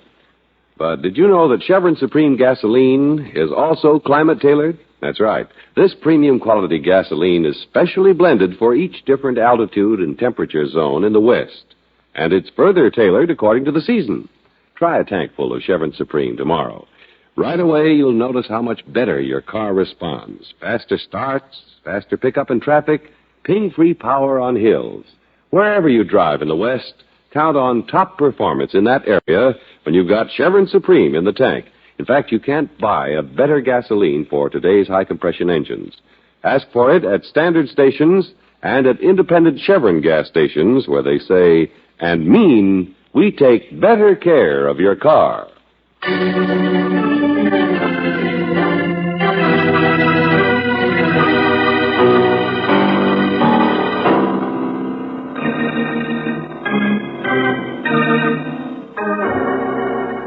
And now back to tonight's adventure of George Valentine. You're hired by a man who never got along well with his wife, but who wants you to find her. She could have left his house afoot or by bus or by train, but she didn't. You try looking for Mrs. Groves in the place you finally decide she most probably is, the Rose Garden. Only you're wrong.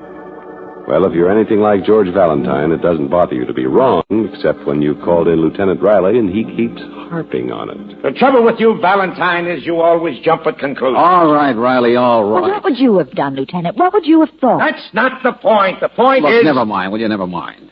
What's missing person say about her? They can't find her. Of course they can't find her. Groves told us she might want to disappear to embarrass him. Yeah, and if she wanted to disappear, the police will have a tough time. Well, what about her car? That story you told us about her car being broken down. It's true. The garage says... They couldn't turn up anybody else who might have seen her. Or might have seen her leave. Well, she didn't leave by bus or train. We checked that. Hot dog stand at the crossroads, local doctor. Wait a minute. What doctor? Local doctor.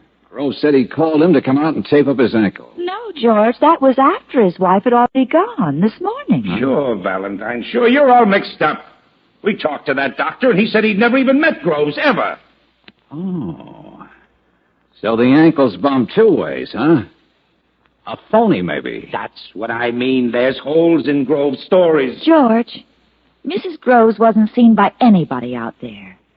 Well, suppose she never even arrived at that house.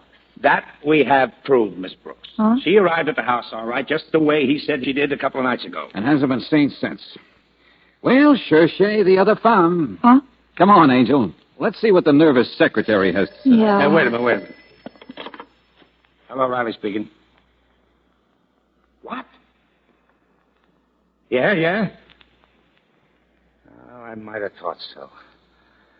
Yeah, okay, sure. Oh, Valentine, why do you get in such cases? Look, who was it? Every time you do... You know the trouble with you... Sure, that's where we came in. Only will you... I said the trouble with you is you dig in the wrong place. Huh? What? There's a smokehouse on Groves' property. Yes, next to the garage. Well, Sergeant Ritchie found a bloody handprint on the door of the smokehouse. Groves' handprint. What? Now, wait a minute. Inside the smokehouse, there's a dirt floor, and it's been freshly dug. Only I don't mean just 1 foot deep.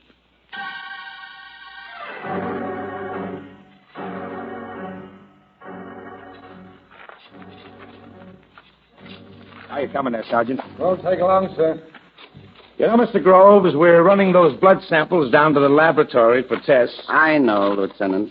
Hey, how about the tennis shoes and the clothes out of the incinerator? Oh, pretty badly burned. But we got some fresher blood off some of the loose dirt there. Well, Mr. Groves? I have nothing to say, Mr. Valentine. You seem to specialize in saying nothing, don't you? Lieutenant! Yes, Sergeant? You're pretty pale, Mr. Groves. Well, here we are, Valentine. This is it, all right, Lieutenant. It's the grave, all right. Take it easy now, man. Take it. Now, come on. Up with it. There we go. The body of a dog. Yes. Dog. A dog.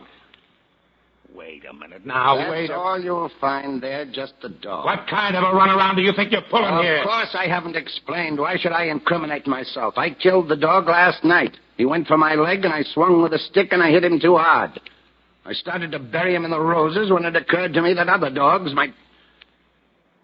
Well, anyway, I brought him in here. I even burned the clothing I'd been wearing. Dog's blood. Your own laboratory will tell you. Incriminate yourself. You said you'd incriminate yourself. I've committed a crime, don't you understand? That dog belongs to my neighbor, Hosea Williams. He has a pack of them. Now you've made me confess to something that lays me wide open to civil suit. I hope you're happy. The phony bad ankle. Come on, let's hear you. I had to make up some excuse for not going to work, not facing everybody in town, not explaining to everyone that my wife had left me. Oh, I see. Now, gentlemen, perhaps you'll look for a live wife in places where she might be found. I'm sure it won't be necessary for me to ask you to leave.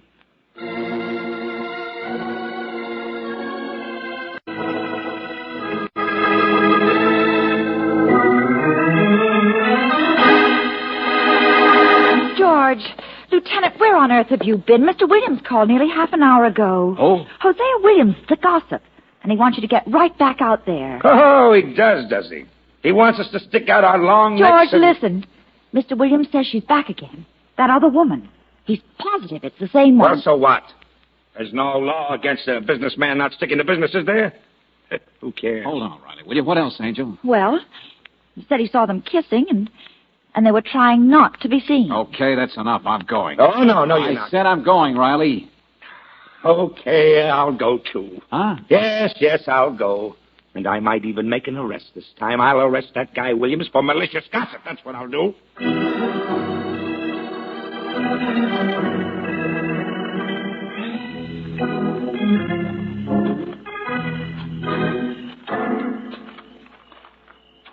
A student of human nature, that's all. I can't help what I see and what I hear. Now, you listen to me, you old woman, you... You saw them out here, Mr. Williams. You saw them meet and saw them kiss, then slipped back into the house. Yeah, the same girl, all right. And you're sure the girl's still inside, huh? She hasn't left. Don't you worry about that. All right, come on, Williams. Brooksy, wait for us, will you, Lieutenant? Hey, wait a minute. I don't need a warrant. You do. Besides, I want somebody to cover the exits, Riley. You just might be able to save a life.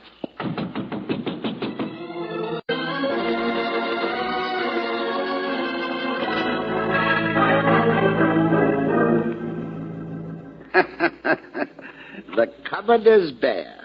They looked everywhere, and the cupboard was bare. You've done it again, haven't you, Mr. Groves? Mr. Valentine, I swear I saw... Oh, we looked everywhere, and there's nobody here but our host. I suppose it will occur to you eventually that my gossipy neighbor here is as much of a liar as most gossips are, that he invents things for the supposed thrill there is in it. No, I didn't. I tell you I that... said never mind. There's only one thing to do now. Hey, Riley. Yes, here I am. See anybody leave outside? Nope. Okay, I guess you can make your arrest. Now, wait a minute. See here, I haven't done anything but tell you what I... Well, Blabbermouth, it gives me the greatest of pleasure No. Riley, I meant you can arrest Mr. Groves. What's that? For murder. Valentine, are you completely out of your mind? There hasn't been anyone here this evening. I don't have any girlfriend. I don't even... Oh, excuse me. Oh, hello, Miss Hilliard. I just drove up. Well, Miss Hilliard. Hello, sir. I wanted to talk to Mr. Valentine. I'm afraid it's a little late, Miss Hilliard. What? Oh, no. No, I was so upset before. I wanted to protect him. What's that? Yes, I know, Miss Hilliard. You've been upset about your boss for some time, the way he's been acting. Well, the way you acted earlier today, I thought maybe you were his girlfriend. George, yeah. Me, his girlfriend. That's a little funny, Mr. Valentine. I've been his secretary for 10 years now. He's never even looked at me twice. Even if I've wanted him to. I knew he and his wife didn't get along at all. Hello, Williams. Is this the girl you saw? No, not her. Not even without the glasses. But there is somebody, Mr. Valentine. He's been whispering to somebody on the telephone the past week. And the reason I was so upset out here earlier was I'd interrupted him. He was talking to the same girl again. He told her everything was perfect now. Right according to plan. They'd be happy together now. I don't care how much I like him. I can't let him get away with it. Going away with another girl when it's over his wife. Miss Hilliard. Take it easy. Be quiet. There's no point upsetting yourself. Mr. Groves, I owe you a great big apology. Everybody does. Well, that's rather an understatement, isn't it? You don't have a girlfriend. Maybe you never have had one. Oh, but I just... Never mind. And when I was out here this morning, I said I thought you'd killed your wife. Well, I was wrong about that, too. You didn't kill her until maybe half an hour ago. George! Sure, Angel, we couldn't help ourselves earlier. He gave us so many clues. We couldn't help thinking what you wanted us to think, Mr. Groves. Valentine, of course, that's what you wanted, Groves. The stain on the floor, the leaves on your wife you knew wouldn't pan out, the burying of the dog. Then burning in your incinerator when you knew you'd be seen. Really, I don't understand. No matter how many times we asked him, Williams insisted he'd only seen billing and cooing over there. He never mentioned the terrible fights which you described, which people a mile away would have known about. Well, perhaps I exaggerated. I'll say you did, Buster. Everything you said about your wife was a lie. Because there wasn't any fighting with her, was there? There was only, well, suppose you named it. Mushy, mushy. Yeah, that's right, Booksy. And that's how the girlfriend gossip started. It's your wife who's been here all the time. But no one would ever suspect that a married man, let alone you, would act that way with his own wife. So you didn't care if she was seen once or twice. Only, what did you do with her today, Mr. Groves? To get her out of the way, I mean. Nothing, really. You do everything in pairs, don't you, Groves? The big efficiency man. Check and double check. Maybe you've been pretending to your wife it was a second honeymoon. No. Yes. Yes, of course. Your first honeymoon cottage you mentioned. That's somewhere near here. That's where she's been, isn't it? Lieutenant Riley, Why can't did you tell her to get her over there, Mr. Groves? You needed a day to shake off the office? Some business needed attending to while you threw out your red herring to us? Oh, but you phoned her, didn't you, to tell her everything was getting along fine? Nice guy. Lieutenant, I've warned you before. Get out of this house. Oh, but the lieutenant's got another job here. Digging. What? Do everything in pairs, don't you? You even tried to kill your wife once before, so you knew you'd have to be pretty fancy this time. Make us accuse you so we could find you innocent and leave you alone from then on. Where is your wife? Here, of course. But where? In the place you thought nobody in this wide world would ever look for your wife ever again. Oh, no, you don't. Take it easy, Bud. Take it easy. This time you do the digging, Groves. In the same grave where you buried the dog.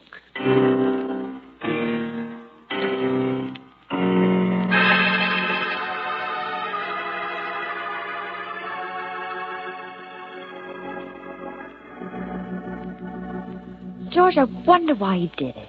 Why he killed her. I mean, if he really didn't have a girlfriend, but... Oh, golly. Did you ever hear such a heel? Huh? Invites his wife to enjoy a second honeymoon, pretends that's what it is, and then he... But if there wasn't another girl, George... Oh, Angel, why, I mean... I guess some husbands have been known to just want their wives dead. Well, it isn't necessary to exaggerate. Sometimes it happens, at least. Both ways. Well, but with women it's different. They have reason Only to one be... class of people I know who are immune from a little exasperation now and then. Maybe immune from happiness, too, but it... What do you mean, George? Bachelors. Come here, Angel.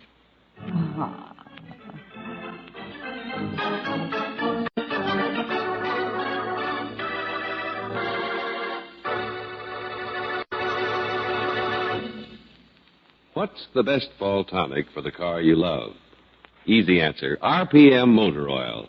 For RPM is the oil that stops 80% of wear inside your car's engine. You know what causes that wear. Acid-laden moisture which forms on cylinder walls and other vital parts the moment you cut your car's ignition. The result is corrosion and rust. But RPM prevents this high-cost wear. It's specially compounded to keep a moisture-proof film on vital parts at all times.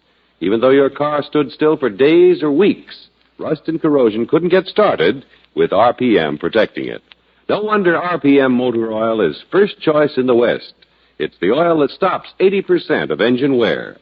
Get it for the car you love tomorrow, and get it at regular intervals. Ask for RPM at independent Chevron gas stations and at standard stations where they say and mean we take better care of your car.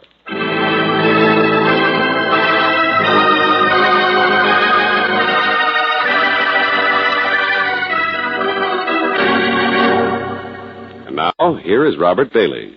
Who cares where Jackie's going? He may be going to court for breaking into the drugstore. Or to a playground where he has a normal outlet for his energy. You care when you give to the community chest. For you're helping pay for wholesome youth activities that curb juvenile delinquency, like scouting in the Y. So when you give, please give enough for all community chest agencies. Enough for a full year. They're counting on your help.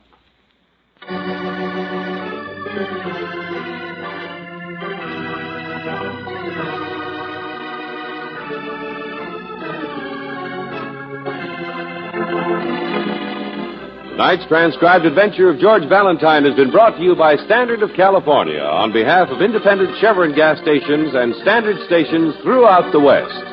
Robert Bailey is starred as George with Francis Robinson as Brooksy.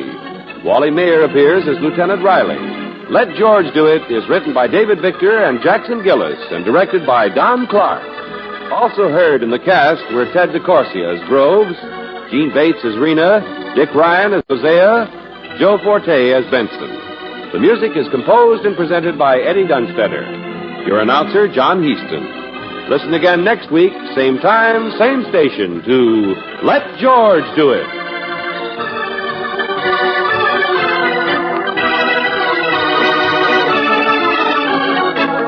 This is the Mutual Don Lee Broadcasting System.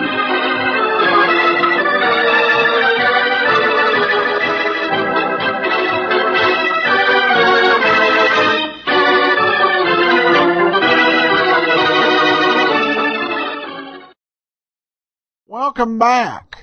Well, that was a little bit of a convoluted plot. They almost got away, but the killer almost got away with it. One thing I didn't like is that the writers basically bagged out of giving any sort of motive for the crime. And George ended on a somewhat cynical note. Though I should say, the idea is not original, is not something that's just in this series. I remember seeing a clip of Poirot, where Poirot was asked about getting married, and he just mentioned all of the cases where he had come upon of wives marrying their husbands and murdering their husbands, and just decided not to risk it.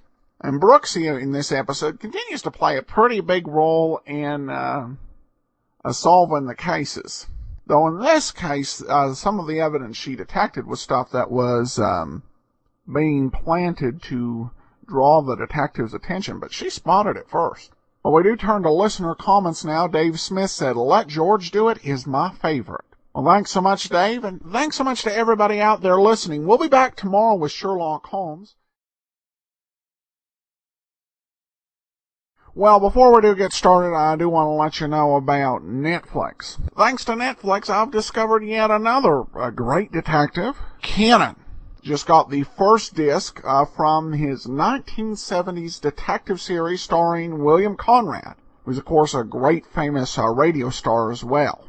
With nearly 100,000 DVD titles and tens of thousands of more available on Instant Watch, Netflix provides you a great world of video entertainment. You can try it out free and to help support the program by going to netflix.greatdetectives.net. Well, let's get into today's episode of Sherlock Holmes, the Darlington Substitution case.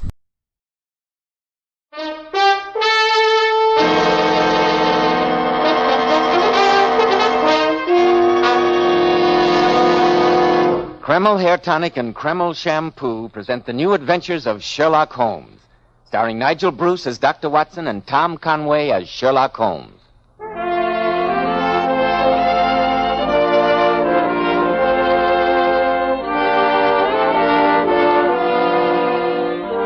Well, once again, it's time for that weekly visit with our good friend and host, Dr. Watson. Let's join him, shall we? Ah, there you are, Mr. Bill. Good evening, Dr. Watson. Well, have you quite recovered from your holiday festivities? I think so, my boy, and I was particularly flattered by the number of friends who were kind enough to remember a rather elderly and lonely doctor at this time of year. Well, as long as you keep telling those swell Sherlock Holmes stories, you'll never be lonely, Dr. Watson. Then I'd better get on with tonight's new adventure.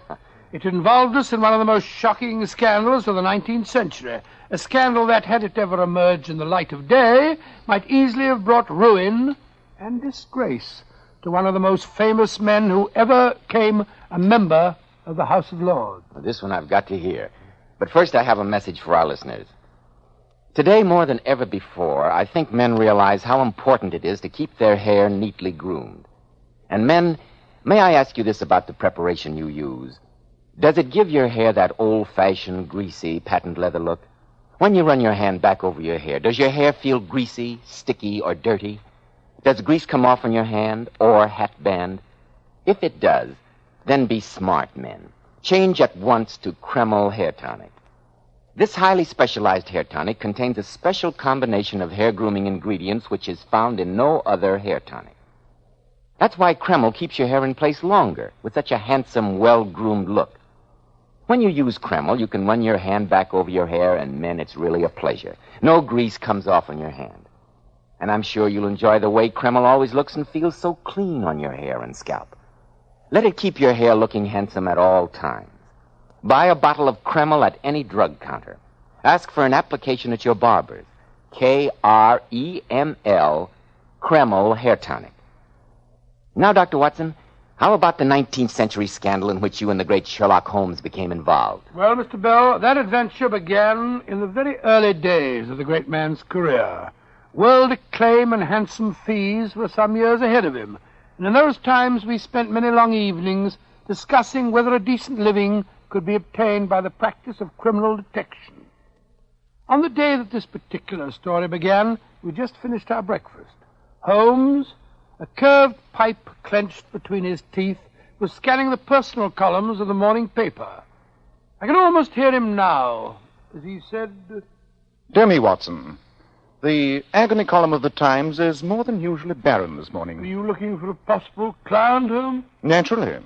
Since we already owe Mrs. Hudson for 2 months' rent here, and our doorbell has been frighteningly silent during that period, I must see what possible service I might render these unhappy correspondents. Well, I glanced over the column, but I couldn't see anything very promising. No, Watson, it's a rag bag of bizarre happenings. What a chorus of groans, cries, and bleatings. One skims through them, and what does one glean? Lady with a black boa at the Prince's Skating Club wishes to meet gentleman who was kind enough to... That we may ignore, I think. Yes, she doesn't sound as though she needs your services. Well, here's an item. Surely Jimmy will not break his mother's heart. That appears to be irrelevant. If the lady who fainted on the top deck of the Brixton bus... She doesn't interest me either, Watson. No, probably anyone else who wasn't on that bus. Every day my heart longs for... bleat, Watson. All this twaddle is unmitigated bleat. Very disheartening, Holmes. You haven't had a case for over 2 weeks. Yes. Sometimes I think I chose the wrong profession. What do the public, the great unobservant public who can hardly tell a weaver by his tooth or a compositor by his left thumb, care about the finer shades of analysis and deduction? As to my own little practice, it seems to be degenerating into an agency for recovering lost lead pencils and giving advice to young ladies from boarding schools. Holmes, come over here to the window. What's wrong, Watson? Look at that man walking down the street. He's looking at the numbers of the houses. Let's hope 221B is the number he's searching for. What do you make of him, Watson? Oh, let me see. What do I make of him? Well, I'd say that he is a foreigner. Yes, foreigner. Look at those flashy clothes and his pointed moustache. Oh, don't be misled by externals, old chap. Observe the steady, controlled gait. No trace of the light agility of the Latins, or the military heaviness of the German. No, Watson. I think an English gait in foreign attire would suggest an expatriate Englishman, only just returned from a stay abroad. He is coming here, Holmes. Meet him on the stairs, Watson. It'll save Mrs. Hudson a trip. Yes, all right, you are. It's all right, Mrs. Hudson. How do you do, sir? How do you do? Would you please come along up? That's right, sir. Straight up here. In here. Which of you fellows is Sherlock Holmes? I am, sir. And your name is... Tremaine. Reginald Tremaine. I'm Dr. Watson. Sit down, won't you, Mr. Tremaine? My business won't take long. Holmes, I need protection, and I'm prepared to pay for it. Protection from what? My life's been threatened. The police wouldn't do a thing for me, so I've come to you. I'm told you detective fellows will do anything for money. Oh, really? Then you've been misinformed, sir. My friend... Your friend is very interested in Mr. Tremaine's problem, Watson. Pray continue, sir. Holmes, I want you to warn my cousin. Tell him you'll get nowhere by threatening me. Frighten the wits out of him if you can. I'll give you £20, And another 20 if I need you again. And who is your threatening cousin? Lord Darlington. Oh, really? A charming fellow. He's a scoundrel. But his title impressed Scotland Yard. That's why they wouldn't help me. Well, even a title can be vulnerable. A public scandal would shake him. And that's what is going to happen if he threatens me any more. And you can tell him so from me, Holmes. I've always heard of Lord Darlington as the very model of an English aristocrat. Why should he threaten you, Mr. Tremaine? That's none of your business. Your job is to see that he doesn't carry out his threat of thrashing me within an inch of my life. Very well. For £20, I shall warn Lord Darlington that I stand between you and a thrashing. The fee will be paid in advance, please. I have it in this envelope here. And I expect immediate action, Holmes. You shall have it, Mr. Tremaine. Holmes, the man's insufferable. Why'd you take on the case? He's a bounder. Let him get thrashed. These 4 crisp £5 notes persuade me otherwise, Watson. We owe money to Mrs. Hudson, and your medical practice shows little signs of picking up. I must take what fees I can. How can my practice pick up when I spend half my time chasing all over the country with you? In any case, Watson, ask yourself why such a man as Lord Darlington should threaten Tremaine with physical violence. Obviously, only because Tremaine is himself in some way a threat to Lord Darlington. There may be yet another fee in this case, and a much fatter one. You're going to see Lord Darlington at once? Yes. I'd ask you to come with me, old chap, but after your remark about chasing all over the country, I hesitate to waste your time. Rubbish. I was only joking, and you know it, you silly fellow. Of course I'm going with you, Holmes. Get your coat and hat. The game's afoot.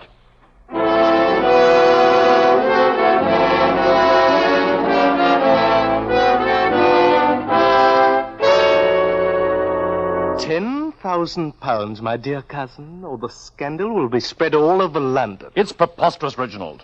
And I warn you that if you continue in this vein, you'll get that thrashing I promised. Oh, no, I won't.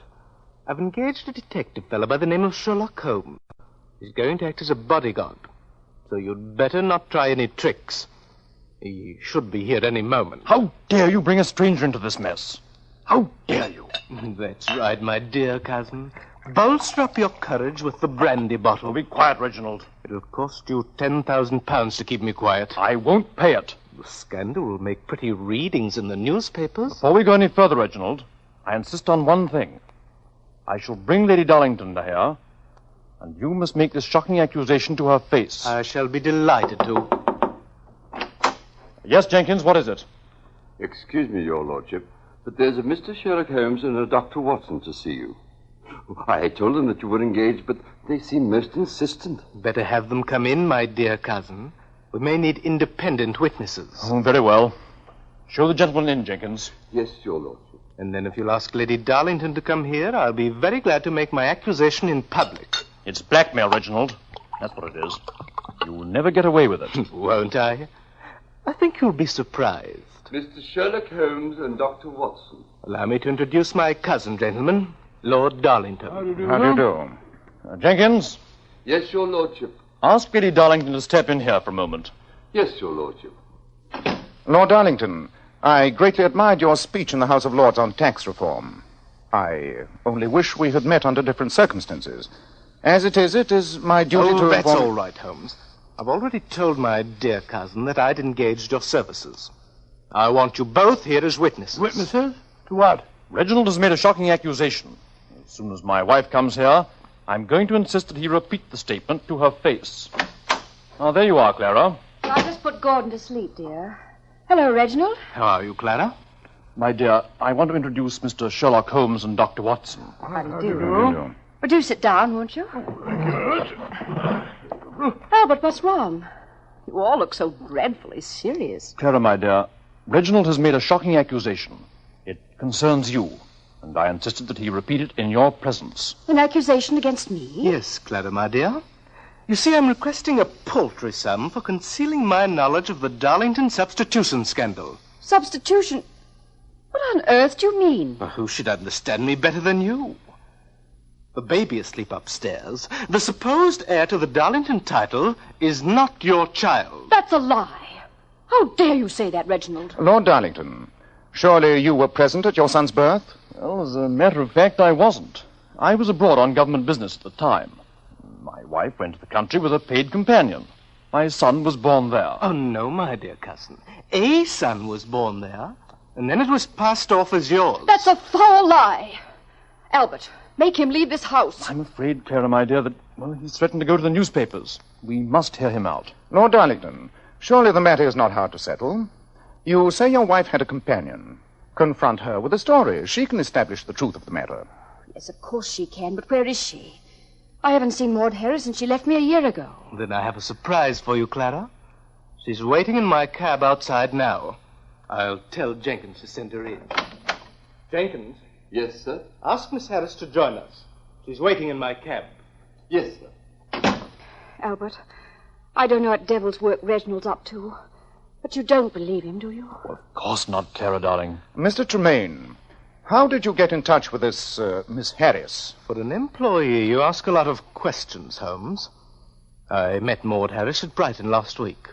As soon as she knew I was the black sheep of the Darlington clan, she thought we might profitably put our heads together. And so you organized with the idea of blackmailing this poor lady. Such a valuable secret is surely worth a few £1,000s, Dr. Watson. Maud. Yes, Lady Darlington, it's me. You're just in time to settle a most important truth. I'll handle this, Reginald. Young lady, as I understand it, you claim to know that the boy lying upstairs is not my son. Who should know better, your lordship? He's mine. Maud, how can you tell such a lie? It's no lie, and you know it, Lady Darlington. Your child was born dead. Abbott, make her stop saying such things. Clara, my dear, control yourself. Let's hear this shocking tale to the end. Well, go on, young woman. You were abroad, Lord Darlington. When her ladyship lost her child, she was terrified. She knew how much you longed for a son, and she made this plan. Oh. I was a widow, and I was going to have a child, too. We fooled the villagers, even the doctor, by giving each other's names. And so my son was born as the Darlington heir. Maud, that's the most shocking lie I've ever heard. I can't stay here and listen to any more of it. Mr. Holmes, I understand you're a man of discretion and ability in such matters. What am I to do? I would like to ask this young lady a few questions. Miss Harris, why have you chosen to reveal the supposed truth now? I thought that money could compensate me for the loss of my boy. But I was wrong. A mother's love can never be stifled. Indeed, then I suppose Mr. Tremaine's plans for blackmail are purely incidental. Oh, keep out of this, Watson. It's no affair of yours. Establishing truth and justice is anybody's business, my good man. Mr. Holmes, I'll pay you any fee you name to disprove this monstrous story. Oh, no, you don't, my dear cousin. Holmes is employed by me. Mr. Tremaine, I've undertaken to protect your physical safety. That pledge I will keep. Otherwise, I'm a free agent. Then you'll accept my commission? Yes, Lord Darlington, on one condition. And what's that? You have asked me to disprove this story. I would prefer that you ask me to establish the truth. Of course, Holmes, and spare no expense. Remember, the honor of the Darlingtons is at stake.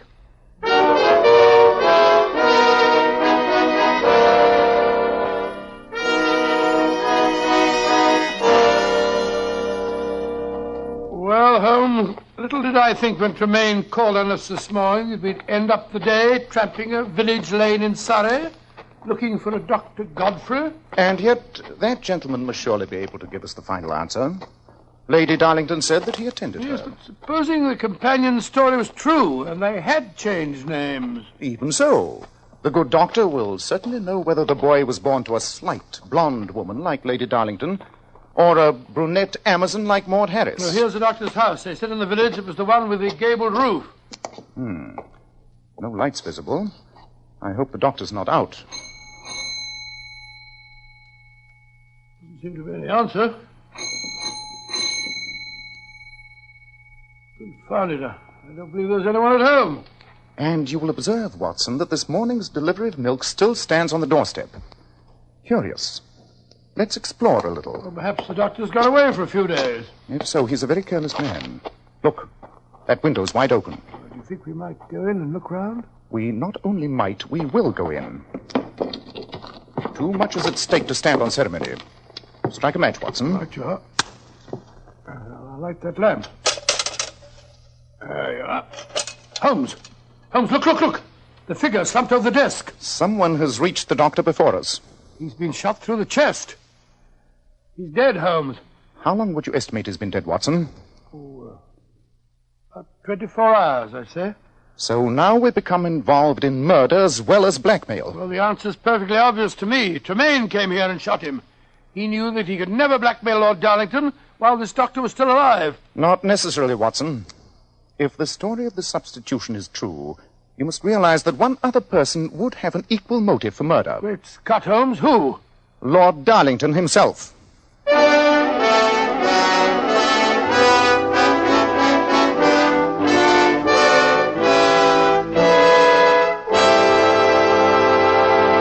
In just a moment, we'll rejoin Dr. Watson and Sherlock Holmes as they endeavor to solve the mystery. But first, they say New Year's resolutions are made to be broken. But here's one which should pay you big dividends to keep.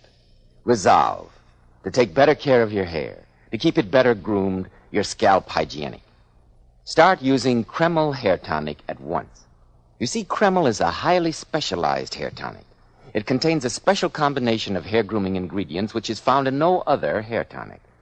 That's why it keeps hair neatly in place longer and gives the hair such a natural, well-groomed appearance, never greasy or sticky.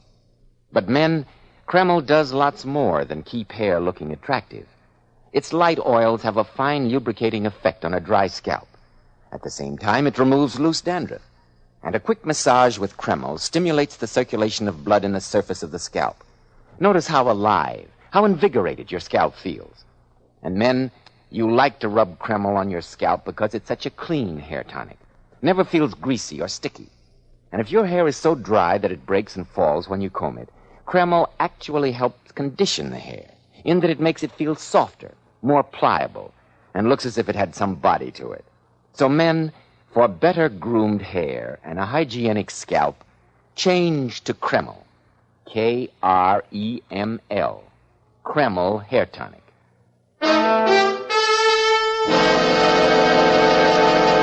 Well, Dr. Watson, so you went to interview that village doctor and arrived there to find him dead. Yes, Mr. Bell, but before we reported the tragedy to the police, Sherlock Holmes conducted an intensive search of the dead man's room.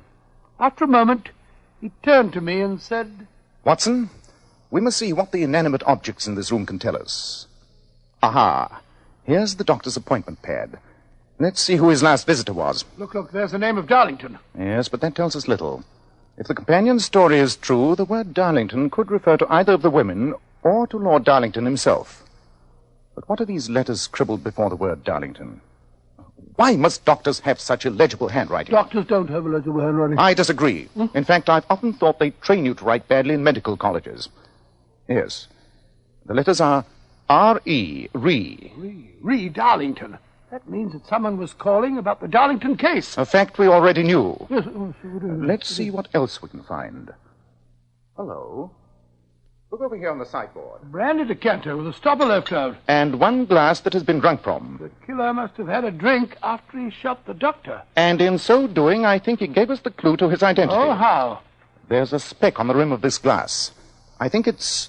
the very thing, the doctor's microscope. Most convenient. What does it tell you, Holmes? Wait a minute. I was right. This speck on the glass is wax. Wax? Then that means the murderer used a candle. Oh, no, Watson. Oh, then... Come on. We must go back to the village and report his death, and then we'll catch the next train to London. Aren't you going to stay here and help the police? Why should I? Beyond telling them the name of the murderer. You mean you know who did it? Of course. And so should you. Well, I don't. But we don't know the answer to the Darlington substitution scandal. That answer, Watson, still lies in London.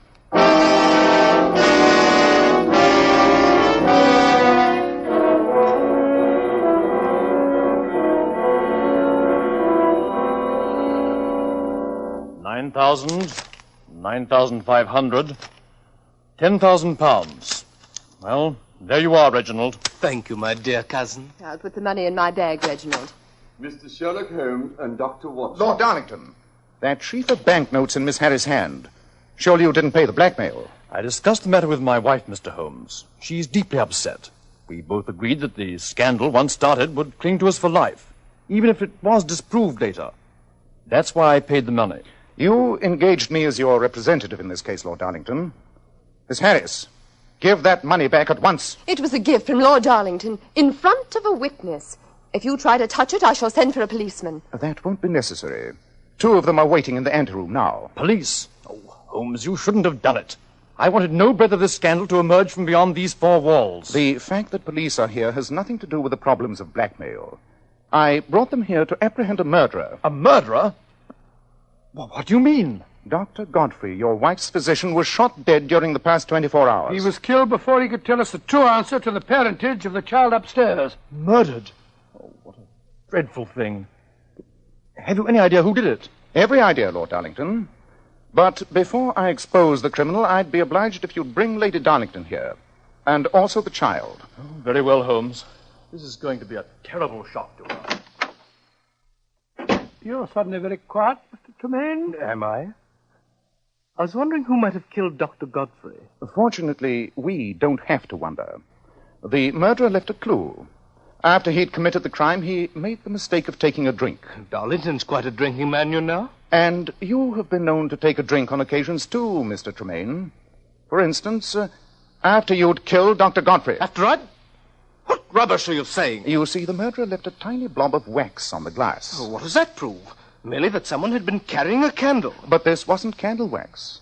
It was cosmetic wax, such as you used to wax that pointed moustache of yours. Reginald. All right, all of you, I'm getting out of here. He snatched my bag. Reginald, come back here. I'll go after them. No, Watson. The police are prepared to arrest him, but not the young lady. We shall need her cooperation in the last act of this little tragedy. Surely the whole thing's clear by now. If Tremaine killed the doctor, obviously the whole story about the substitution is a lie. Not necessarily. Even if it were true, the doctor was still a menace to his plans. How could he and Miss Harris ask the highest price for their secret when the doctor also knew it? No, Watson. Tremaine had a motive for murder either way. In the meanwhile, I must set the stage before Lady Darlington gets here. Where'd I put that parcel? Oh, here it is. What the devil have you got in there, Holmes? A present from a plumber friend of mine. Though the object in this package is only a simple tool of his trade, I feel that it may give us the answer to a peer's inheritance. Upon my soul, you're being very mysterious. In a few moments, I propose to conduct a test. You must hide outside the windows. When I turn down the gaslight over the mantel here, Watson, I want you to strike a match, apply it to the object in this package, and toss it through the open window.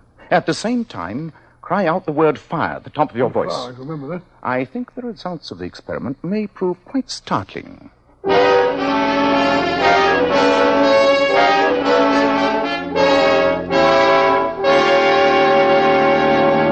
Lord Darlington, now that all the principals in this case are assembled, I shall conduct my experiment. Very well, Holmes. I don't see why I had to bring the boy down here. It's long past his bedtime. I assure you, Lady Darlington, that his presence is absolutely essential. Please place him in the bassinet on the sofa. All right. That's it. And you, Miss Harris, will you be good enough to place your handbag on the table? Very well, Mr. Holmes. But no funny business now. The police took it away from Reggie and gave it back to me. That money's mine. Each of you ladies claim to be the mother of that boy. Since scientific tests of parentage are notoriously unreliable, I shall conduct a simple experiment which I think may give us the truth in this matter. Now, I want both you ladies to come toward me with outstretched hands. That's it. I turn down the gaslight over the mantel. So.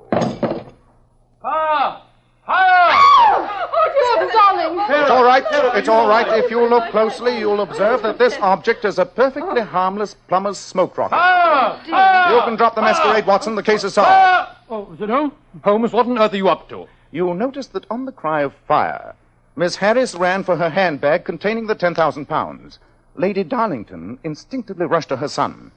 I think, Lord Darlington, that there can no longer be any question of the child's parentage.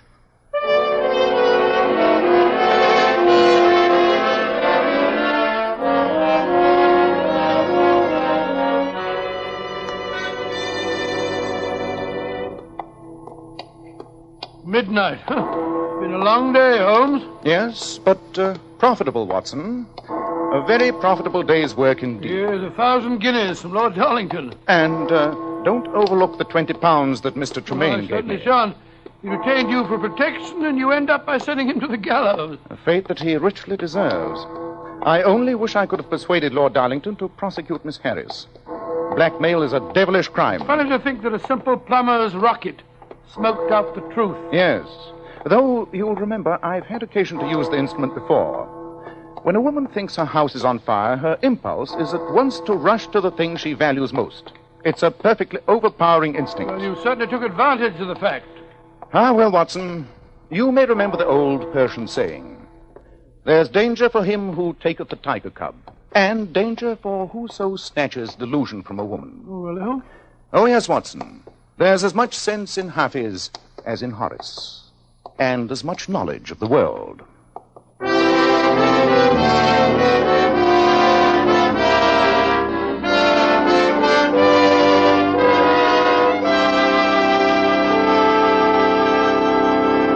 Well, Dr. Watson, that was a very exciting story. Thank you, Mr. Bell. Incidentally, don't you think you'd better tell our listeners about the change of day and time for our next meeting? Yes, of course.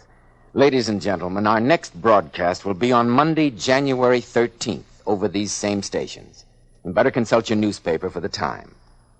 Girls, have you noticed how men can't help but admire the bright, shimmering highlights in a woman's hair? Then why not follow the advice of the famous $1 Million Powers models? Girls noted for their glossy, bright hair. Powers models wash their hair with Kreml shampoo. This amazingly beautifying Kreml shampoo actually glamour bathes each tiny strand of hair and uncovers all its natural radiant luster. Yes, and Kreml shampoo never dries the hair. In fact, it has a beneficial oil base which helps keep the hair from becoming dry or brittle. Its luxurious active foam thoroughly cleanses the hair and scalp and removes all loose dandruff as well as the dirt. So, ladies, buy a bottle of Kreml shampoo at any drug counter. See how easy it is to glamour bathe your hair to a vision of tantalizing loveliness. Kreml, Kreml shampoo. Now, Dr. Watson, how about next week? It's not next week, Mr. Bell. It's a week from next Monday. Yes, of course. Well, what story are you going to tell us a week from next Monday? I think I'll tell you about the Devil's Foot. The Devil's Foot? What was that? I won't tell you now, Mr. Bell, but I will say that Sherlock Holmes and I never encountered a more gruesome or a more horrible mystery.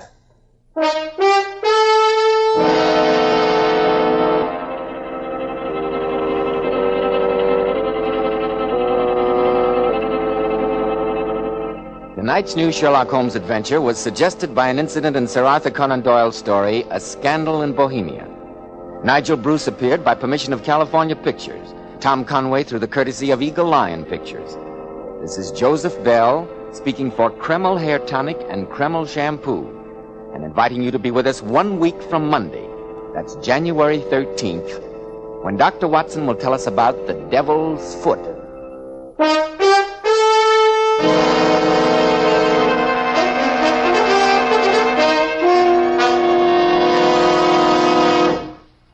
This is ABC, the American Broadcasting Company. Welcome back. This is was a great episode of Sherlock Holmes, with Holmes having to take on a disreputable client early in his career, something he would just, basically when he got established, just tell the guy to go away. You're not so fortunate. And of course, the solution here has Holmes borrowing a little bit from King Solomon. It's kind of King Solomon meets Scandal in Bohemia. Well, we turn now to listener comments. Helen, over on Facebook says, a few know what I mean when I talk about having emphasis on the vintage connection when it comes to new detective or police drama. A lot of ideas can be based upon stuff done years ago. Thanks, Helen. Good point. And I think the TV series Sherlock is a great example of this, in that a lot of the elements of this show that's set in the 21st century borrow very heavily and have as their basis a lot of the original Sherlock Holmes stories. It was fascinating in one way to see how they got to some of the stuff that was chronicled by Doyle as occurring in the late 19th or early 20th century to work in the 21st century as well. And then Roy said, voted for you and love your show on Podcast Alley. Thanks so much. It's much appreciated. I encourage everybody to cast your vote for the show on Podcast Alley. If you've not already, podcastalley.greatdetectives.net. Well, before we do get started, I want to remind you, as you are making your travel plans for the new year, whether you're going to a wedding, going to a graduation, remember JohnnyDollarAir.com, which is powered by Priceline. You can name your own price on hotels, rental cars, airline tickets, cruises, and even more. Or you can choose from some great published fares. And best of all, it does help to support the great detectives of old-time radio. So when you're making your travel plans, remember JohnnyDollarAir.com first. Now let's get into today's episode, the Byron Hayes matter. From Hollywood, it's time now for Edmund O'Brien as Johnny Dollar. The insurance investigator that's working on the Byron Hayes killing? That's right. Who's this? I got a few things to say about the shooting. I can't say them to the police, but if you level with me, maybe I can say them to you. All right. But I've got to be sure of you, too. Who are you, and how'd you find out about me? One of the papers mentioned that you'd come to New York. I guess you've read about me, too. I'm what they call the chief suspect, object of a widespread search. Roy Corona? That's right. Now, do you want to talk to me? Sure, Roy. Anytime you say. I thought so. I'm going to give the phone to a friend that's with me. He'll tell you where to go and what to do so he can pick you up.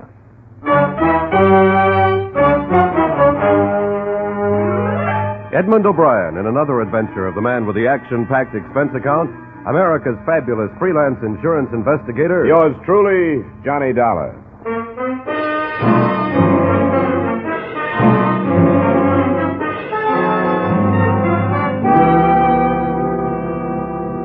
Expense account submitted by Special Investigator Johnny Dollar to Home Office, Corinthian All Risk Insurance Company. The following is an accounting of expenditures during my investigation of the Byron Hayes matter. Expense account item 1, $12, transportation from Hartford to New York. There wasn't much to be done that first day. The police had their theory on who had killed Hayes, and I hadn't had time to form mine. And then that evening, I received a phone call from a man who called himself Roy Corona, the basis of the police theory. 20 minutes later, according to instructions, I was standing on a 7th Avenue street corner holding a copy of Life magazine in front of my face so I'd be recognized.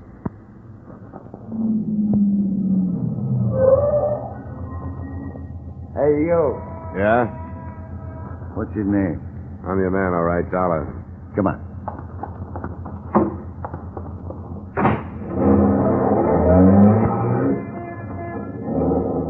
How are you, Dollar? All right. You didn't do anything I told you not to on the phone, did you? I told you I wouldn't do anything, didn't I? A lot of people make a lot of promises they don't keep. Maybe so. But I guess all I can do is either trust you or drive fast enough and far enough to shake a tail if I don't trust you. Or you can drop me if you don't want to go through with this. I didn't ask to come, you know. That's right. And I don't think you should have been asked. But it's Roy's neck, not mine. I'll just pretend there's a tail on me so I won't get out of practice.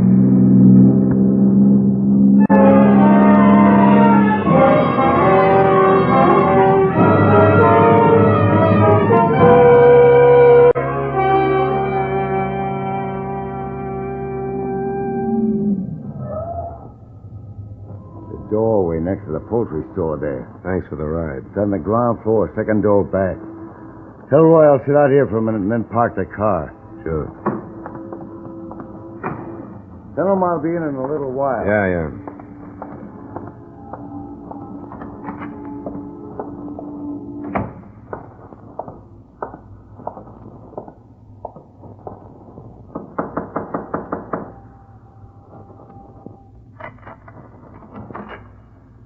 Roy?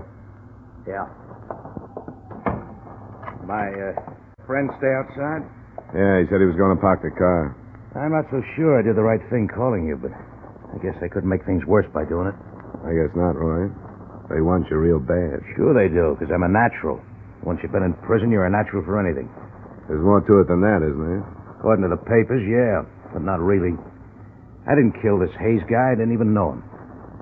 The police don't seem to think that's important. They figure that a guy who spends 2 years in a prison comes out to find his girl mixed up with a lot of men is going to get knocked off balance. Yeah, I guess that part of it's true. It did hit me pretty hard, but not hard enough to make me kill anybody. They think it did. Hayes was one of the men you lost your girl to, so they figure you wouldn't have to know him to kill him. That you were waiting outside her apartment when Hayes came out, you blasted him. Sure, they got it all worked out. The only thing wrong with it is that it ain't true. They don't care about that, but I do. If you can prove they're wrong, you got nothing to worry about, have you? My proof that I was someplace else is a couple of ex-convicts like myself. Statements from guys like that are broken down before they even make them. Isn't that right? I guess there could be better alibis. Why did you bring me here, Roy? Try out your alibi on me, or to tell me who killed Byron Hayes? I don't know who killed him. But it would help if you believed that the proof I was someplace else would stand up. If you have something else to back it up, let's assume that I do believe it. It's something the police won't find out.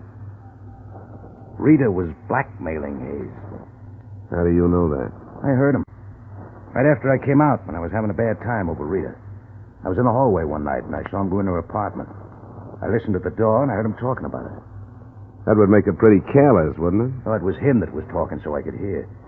He told her he couldn't afford to pay her anymore, but it had to stop.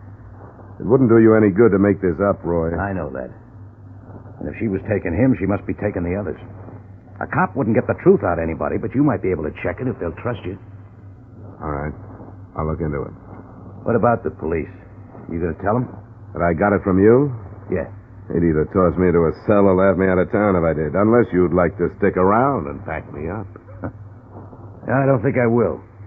I gave it in. By the time my friend gets you back to your hotel, I'll be out of here and holed up someplace else. Sure, Roy. I thought you would.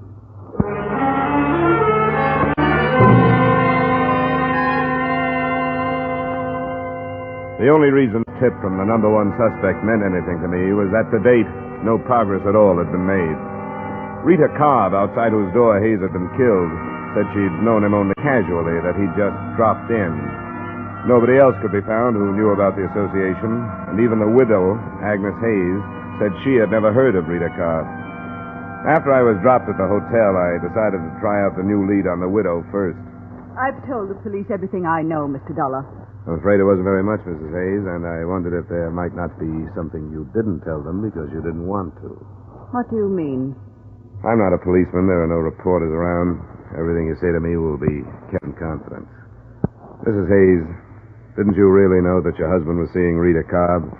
If I'd thought he was, do you think I wouldn't have done something about it? You didn't suspect anything? No. Even now, I don't think he was seeing her, as you put it. Do you know why he would have dropped in to see her, as she said he did? No. I knew nothing about it.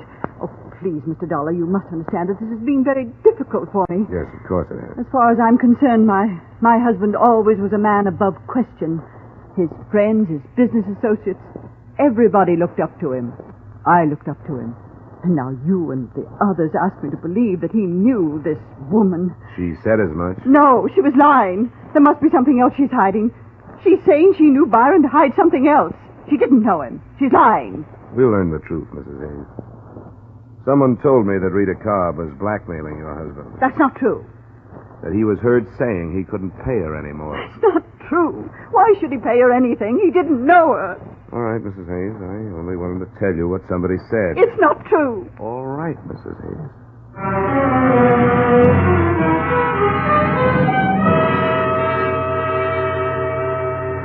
I thought a little more of Roy Corona's lead after I got the widow's reaction. Nobody can deny so vehemently and not be doubted. I wondered how the beautiful blonde in the case would take the bait.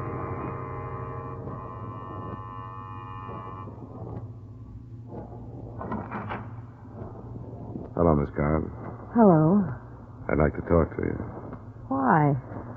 I told you and the police everything I know. That's what Mrs. Hayes told me just a little while ago. I think I'd better come in. No. You have no right to do this. I suppose not, but you have no right to hold back information from the police either. I haven't held anything back. I want to be sure of that. So far, the police and I have been working completely blind. Nobody has known anything. Hayes is shot to death right outside your apartment, and nobody has the faintest idea why. Do you think I'm enjoying it? Do you think I like seeing my face plastered all over the papers labeled the mystery woman? Don't you think I'd like to see this cleared up? Would you like to see it come out that Hayes was more than a casual acquaintance of yours? I met him once or twice, that's all. Why did you say that? How many other casual acquaintances do you have? I don't understand. What about a man named Donald Smith? How did you find out about him? That's not the point. I refuse to have the names of my friends dragged into this. It wouldn't do any good. Wouldn't do anything but hurt them. Arnold Smith is about the same kind of man Hayes was. Married, past middle age, good-sized bank account. Don't drag him into this. Please. How about your friend Earl Fisher? Married, past middle age, good-sized bank account. What did you learn about him? I've learned about 2 or 3 more of you men. The police know? Not yet. You going to tell them? I may have to. I wish you wouldn't. I didn't mention them because I didn't think there was any reason to. None of them had anything to do with Byron. How did you know that? Because none of them knew about him. Because he was such a casual friend? No. I lied about that. But not to hide anything from the police. And why? I don't know. I was afraid to tell about him. I can see why. There are a lot of things that aren't being told about this. But it'll come out if everybody in town has to be dragged into it. Now think that over, Rita, in case you feel like coming clean.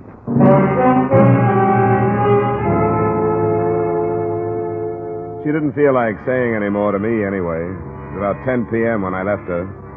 And my first stop was a phone booth a half block away from her apartment building. I dialed her number and got what I'd expected, a busy signal. It was nothing definite, but I would have staked my expense account total on the hunch that she was warning somebody. To bear me out, the phone was ringing in my hotel room when I got there. Johnny Dollar. This is Earl Fisher, Mr. Dollar. Earl Fisher? Yes. You mentioned my name to Rita Cobb a short time ago. Yeah? I had a feeling I should have talked to someone before this. That's right, you should have. I hope you can understand, however, my feelings. I naturally didn't want my name to enter this public. Naturally. I have a great deal to consider. A family, reputation. Yes, I understand, Mr. Fisher. But I feel that I have to talk to you. Did you tell Rita Cobb that you were going to? Hardly. Since she threatened me with dire consequences if I did. All right, Mr. Fisher. Where can we get together? I'd have to know that I could count on your confidence, at least temporarily. I think you can count on that. Could you meet me this evening? Where? Do you know Ricky's Club on Lexington near 80th? I can find it. Then shall I see you there in 30 minutes? The bartender will point me out to you. I'll be there, Mr. Fisher.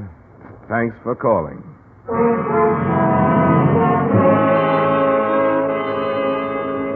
That was the first real result of the lead given to me by Roy Corona. The second was quick to follow.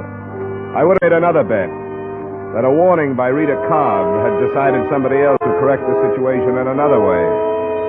It happened when I left the lobby and called for a cab. Hey!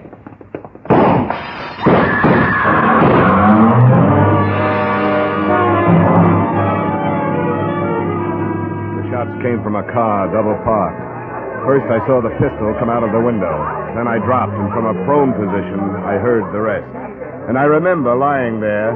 I didn't wonder so much about who was shooting at me then. I wondered how many people in the city of Greater New York wanted to see me and my information out of the way.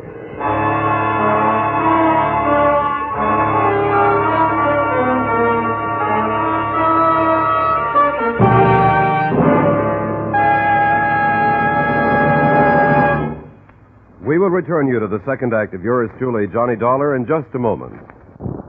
For another great crime-hunting drama, spend a half hour with CBS's Gangbusters every Saturday evening. On Gangbusters, sheriffs, police chiefs, and district attorneys from American cities and towns tell the story of their manhunts. Fine cast of top actors join them to reenact these real dramas of crime-busting in action. Gangbusters is heard every Saturday evening on most of these same CBS stations. Be listening this Saturday, won't you? Now, with our star, Ed O'Brien, we return you to the second act of yours truly, Johnny Dollar.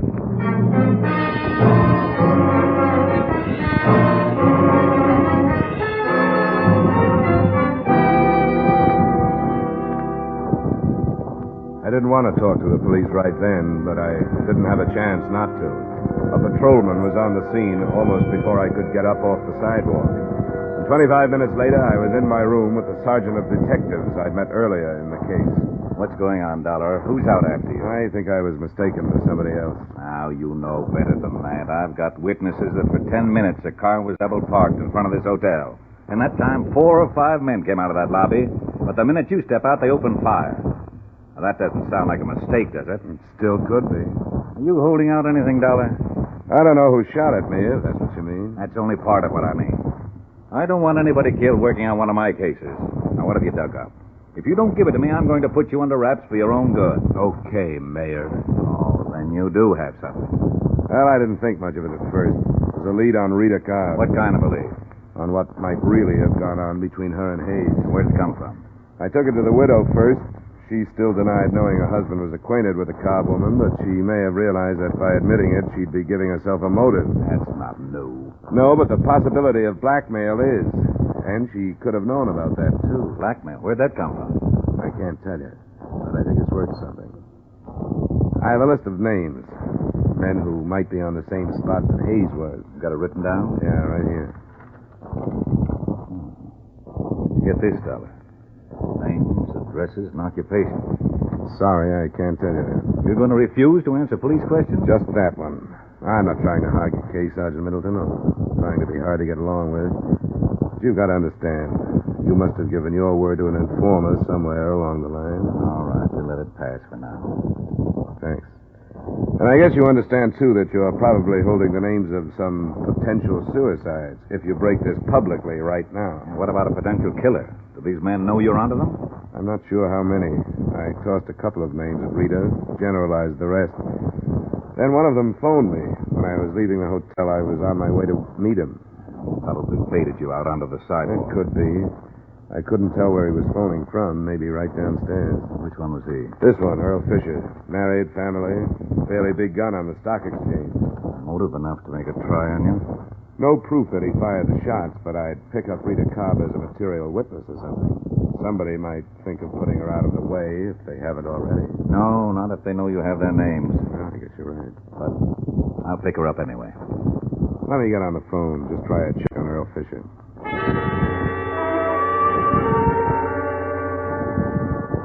I called the bar where Fisher said he'd meet me.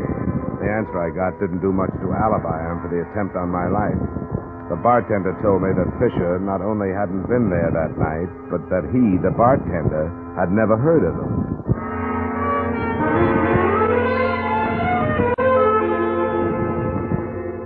While Sergeant Middleton went out to pick up Rita Cobb, I hopped a cab, went back to the Hayes address to try the widow again.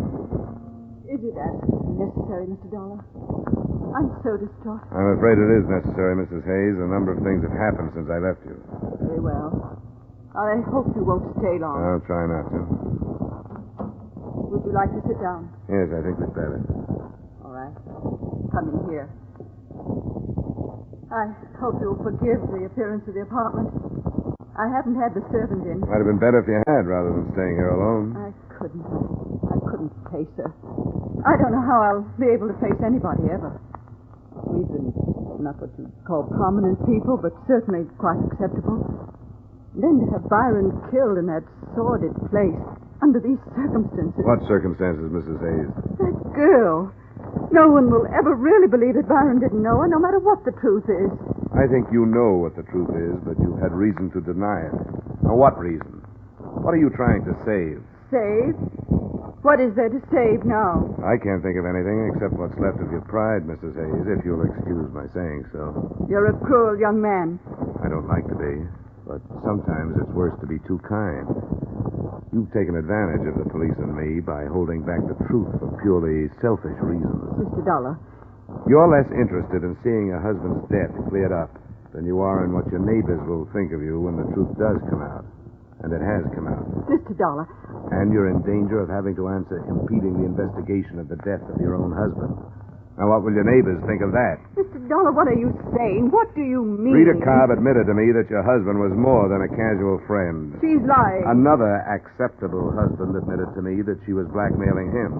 There are others. So it's only logical to assume that she was blackmailing your husband. That's not true. How do you know? It can't be true. The state will spend a year looking into Mr. Hayes' money transactions if they have to. And there's something else. I'm convinced that you knew about it. I was convinced by the way you reacted when I told you earlier tonight. I'm so confused. When I told the police how you acted, their first thought was that possibly you'd killed your husband. Your motive would be that you knew about Rita Cobb, so naturally you wouldn't want to admit it. Don't think that. They can't, my own husband, no matter what he did. Police minds go that way when people don't cooperate with them. I was wrong. I thought it didn't make any difference. I thought nothing did but Byron's death. You knew about Miss Cobb, didn't you? Miss Cobb. Yes, I knew about her. Why didn't you tell us? Don't know. And you knew about the blackmail. Yes. Oh, I know why I didn't tell you. I've been trying to spare myself, as you said, but for far worse reasons. I'm responsible for Byron's death. How, Mrs. Hayes? Because I was a righteous wife.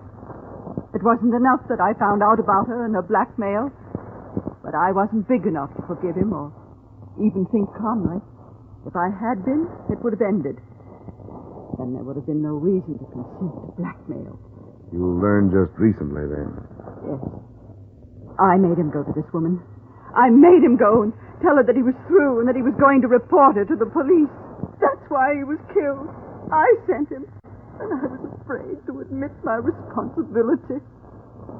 He was killed the night before last. You must have learned that day. A man came here. He said Byron knew that woman. I didn't believe him. But when I faced Byron, then I knew. This man, did he give you his name? No. What did he look like? Was he dark? Not quite as tall as I am? Yes. Please go. I've told you. I've told you. Now I want you to go.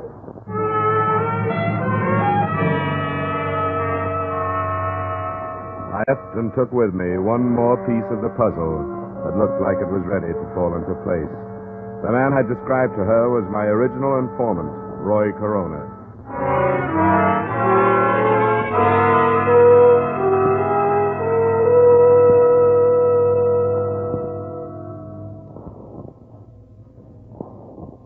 Now, this is serious, Dollar. You shouldn't have met with Roy Corona without telling us about it. I don't think your best squad car could have tailed the guy that drove me, Sergeant. After I met him, he moved someplace else, so it probably doesn't make any difference. Then what do you think his game is? The way I see it, he was in love with Rita Cobb. 2 years in prison, he comes out and finds her involved with these men. He did enough listening at doors to satisfy himself that she was blackmailing Hayes as far as I can go. He's hoping to frame her for it or whether talking. Well, you shouldn't have met him when doors coming up. Here. What did you bring me down here for? You're a witness, but looks like you're... What's downstairs? Some fast explaining, Rita. And Hayes. I told you. For blackmailing Hayes. I found that out. It wasn't blackmail. I borrowed some money from Byron once in a while. That isn't what Roy Corona told Mrs. Hayes. Oh? I should have known. Well, I don't care what he told her. Go through just what happened the other night again. It's the same as before. Byron left, I heard some shots and ran out. Byron was lying there. You ran right out and didn't see anybody. That's right. You're sure you didn't see anybody? If I had, don't you think I'd say so? You didn't see Roy Corona? I wish I had. But I don't care what you've got on me. I'm not changing my story. I heard the shots, ran out, and Byron was lying there. Have you seen a lawyer? Is there a law against him? Are you sure you didn't run out first, then hear the shots, and then see him lying there? Are you asking me if I killed him? If you didn't, who did? I heard the shots, ran out, and he was lying there. We've figured out a motive for you now. Byron's wife got after him, made him come down and tell you he was going to turn you in. Didn't he say that? Turn me in? For what? Byron and I were good friends. He dropped in. So you prove that's what he said. We've got pretty good proof that you were blackmailing 5 men at least. Oh, I don't think you'll find anybody who'll say that's what it was. Yeah. You had enough, Dollar? I've had enough.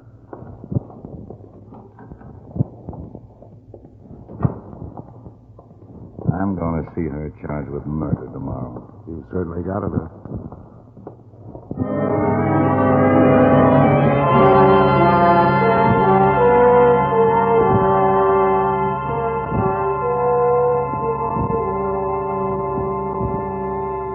That's the way things stood that night, and until my hotel room phone rang in the morning.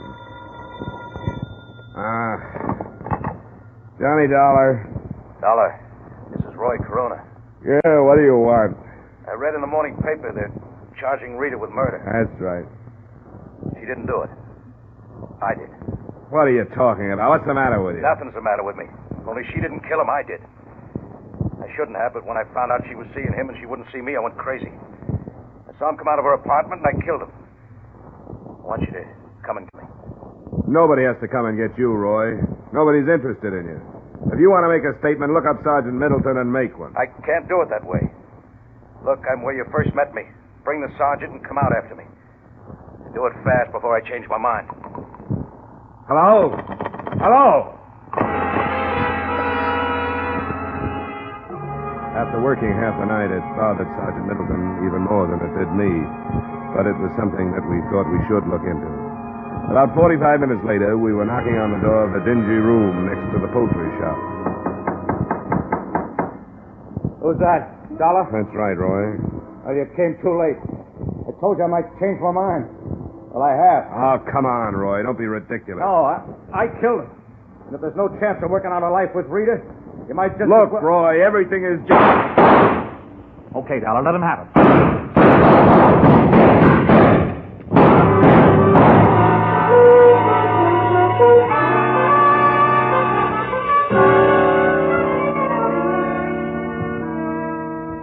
Roy Corona made a good try.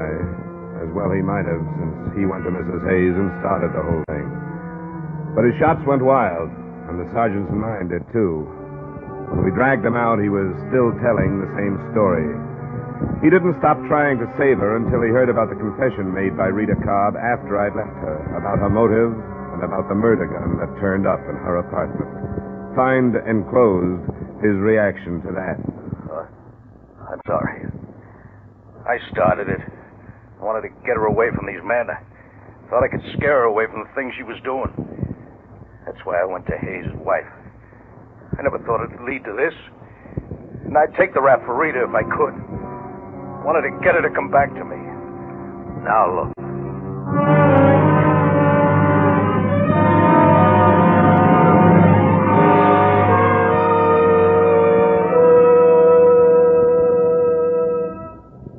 Expense account item 2, $140 miscellaneous expenses in New York. Item 3, same as item 1, transportation back to Hartford. Expense account total, $180.80. Remarks? Earl Fisher, the man suspected of shooting at me, was brought in for questioning. Because there was no proof, he survived that. But I felt sorry for him.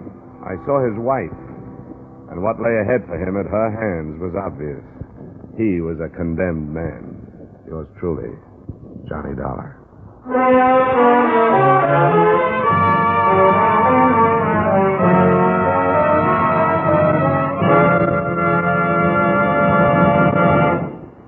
Yours truly, Johnny Dollar, stars Edmund O'Brien in the title role and is written by Gil Dowd with music by Wilbur Hatch.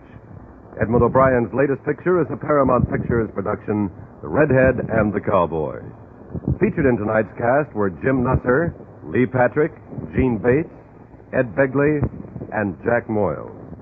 Yours truly, Johnny Dollar, is produced and directed by Jaime Del Valle.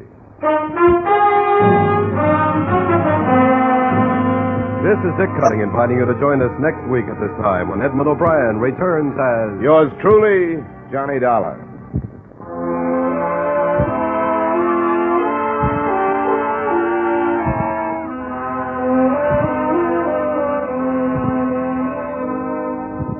It's faster, it's funnier, it's got new life and a brand new punch because Jan Murray has taken over. It's CBS's Saturday night musical quiz, Sing It Again. An hour of mirth, melody, and money that's heard on most of these same CBS stations. Yes, Jan Murray is your new host.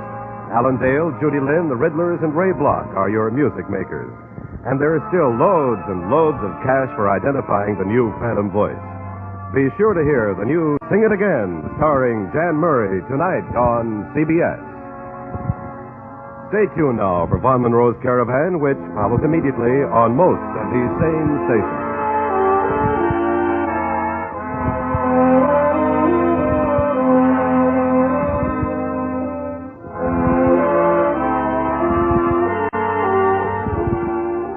This is CBS, where you'll have Jack Benny every Sunday night, the Columbia Broadcasting System.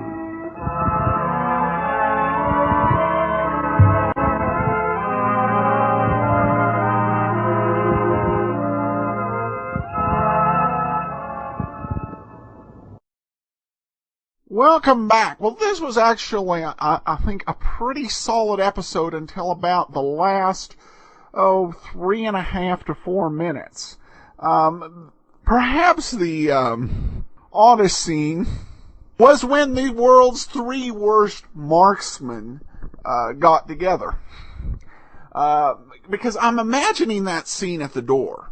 And in my mind, the person who called Johnny is about 3 feet away from him and the sergeant. He pulls his gun and actually fires off several shots before the sergeant tells Johnny to let him have it. There are a few things I just couldn't buy. First of all, them being so close, firing all those bullets and nothing actually hitting. Secondly, that the police sergeant would have to say, "Give it to him." When somebody opens fire from that short a range, you're pulling out your gun. And then I guess that got me a little bit out of the story. So when he went ahead and he's told them he was attaching testimony of someone who had nothing to do with the crime to his report, I was kind of doubtful. Though thinking about it, it might make sense as he'd been the prime suspect at one point. But still, like I said, the 3 worst marksmen met. And of course, I didn't really feel much sympathy for the men in question in this story.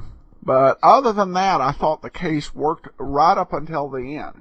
Anyway, I hope you enjoyed the extras we had posted on the app for St. Patrick's Day. And they're also on the premium side as well.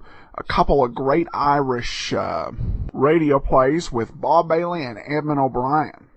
All right, well, we turn now to listener comments and email, and we turn to Angie. And actually, I'm going to go somewhat out of order. She sent me 2 emails. I'm actually going to read the second one first, and the first one on Tuesday, because that had some stuff on Nero Wolfe. She said, but what about Bold Venture, Bogey and Bacall, pre-revolutionary Cuba, good mysteries, good music, good atmosphere? How can you go wrong? I've listened to quite a few episodes on other networks, mea culpa, and have enjoyed them greatly. Just a suggestion.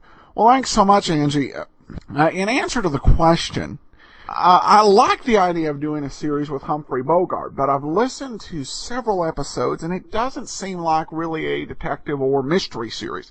It seems more like a mystery, not a mystery, but an adventure series. And that line can be kind of hard to delineate sometimes. Like a lot of episodes of Voyage of the Scarlet Queen, even though, it's technically a sea adventure series, could have very well have been a detective series. I've toyed around about doing a app series with shows that are near nigh detective stories, similar to but not quite.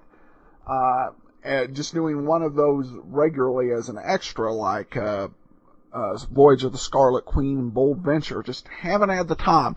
But thanks so much for the comment, Angie. And we have one comment off Podcast Alley. Yes, Old Time Radio's #1. Indeed it is. And thank you so much for your support. We will be back on Monday with the Abbotts. And next Friday, another episode of Yours Truly, Johnny Dollar. Send your comments to box13@greatdetectives.net. Follow us over on Twitter at Radio Detectives. And become one of our friends on Facebook, facebook.com/Radio Detectives. From Boise, Idaho, this is your host, Adam Graham, signing off.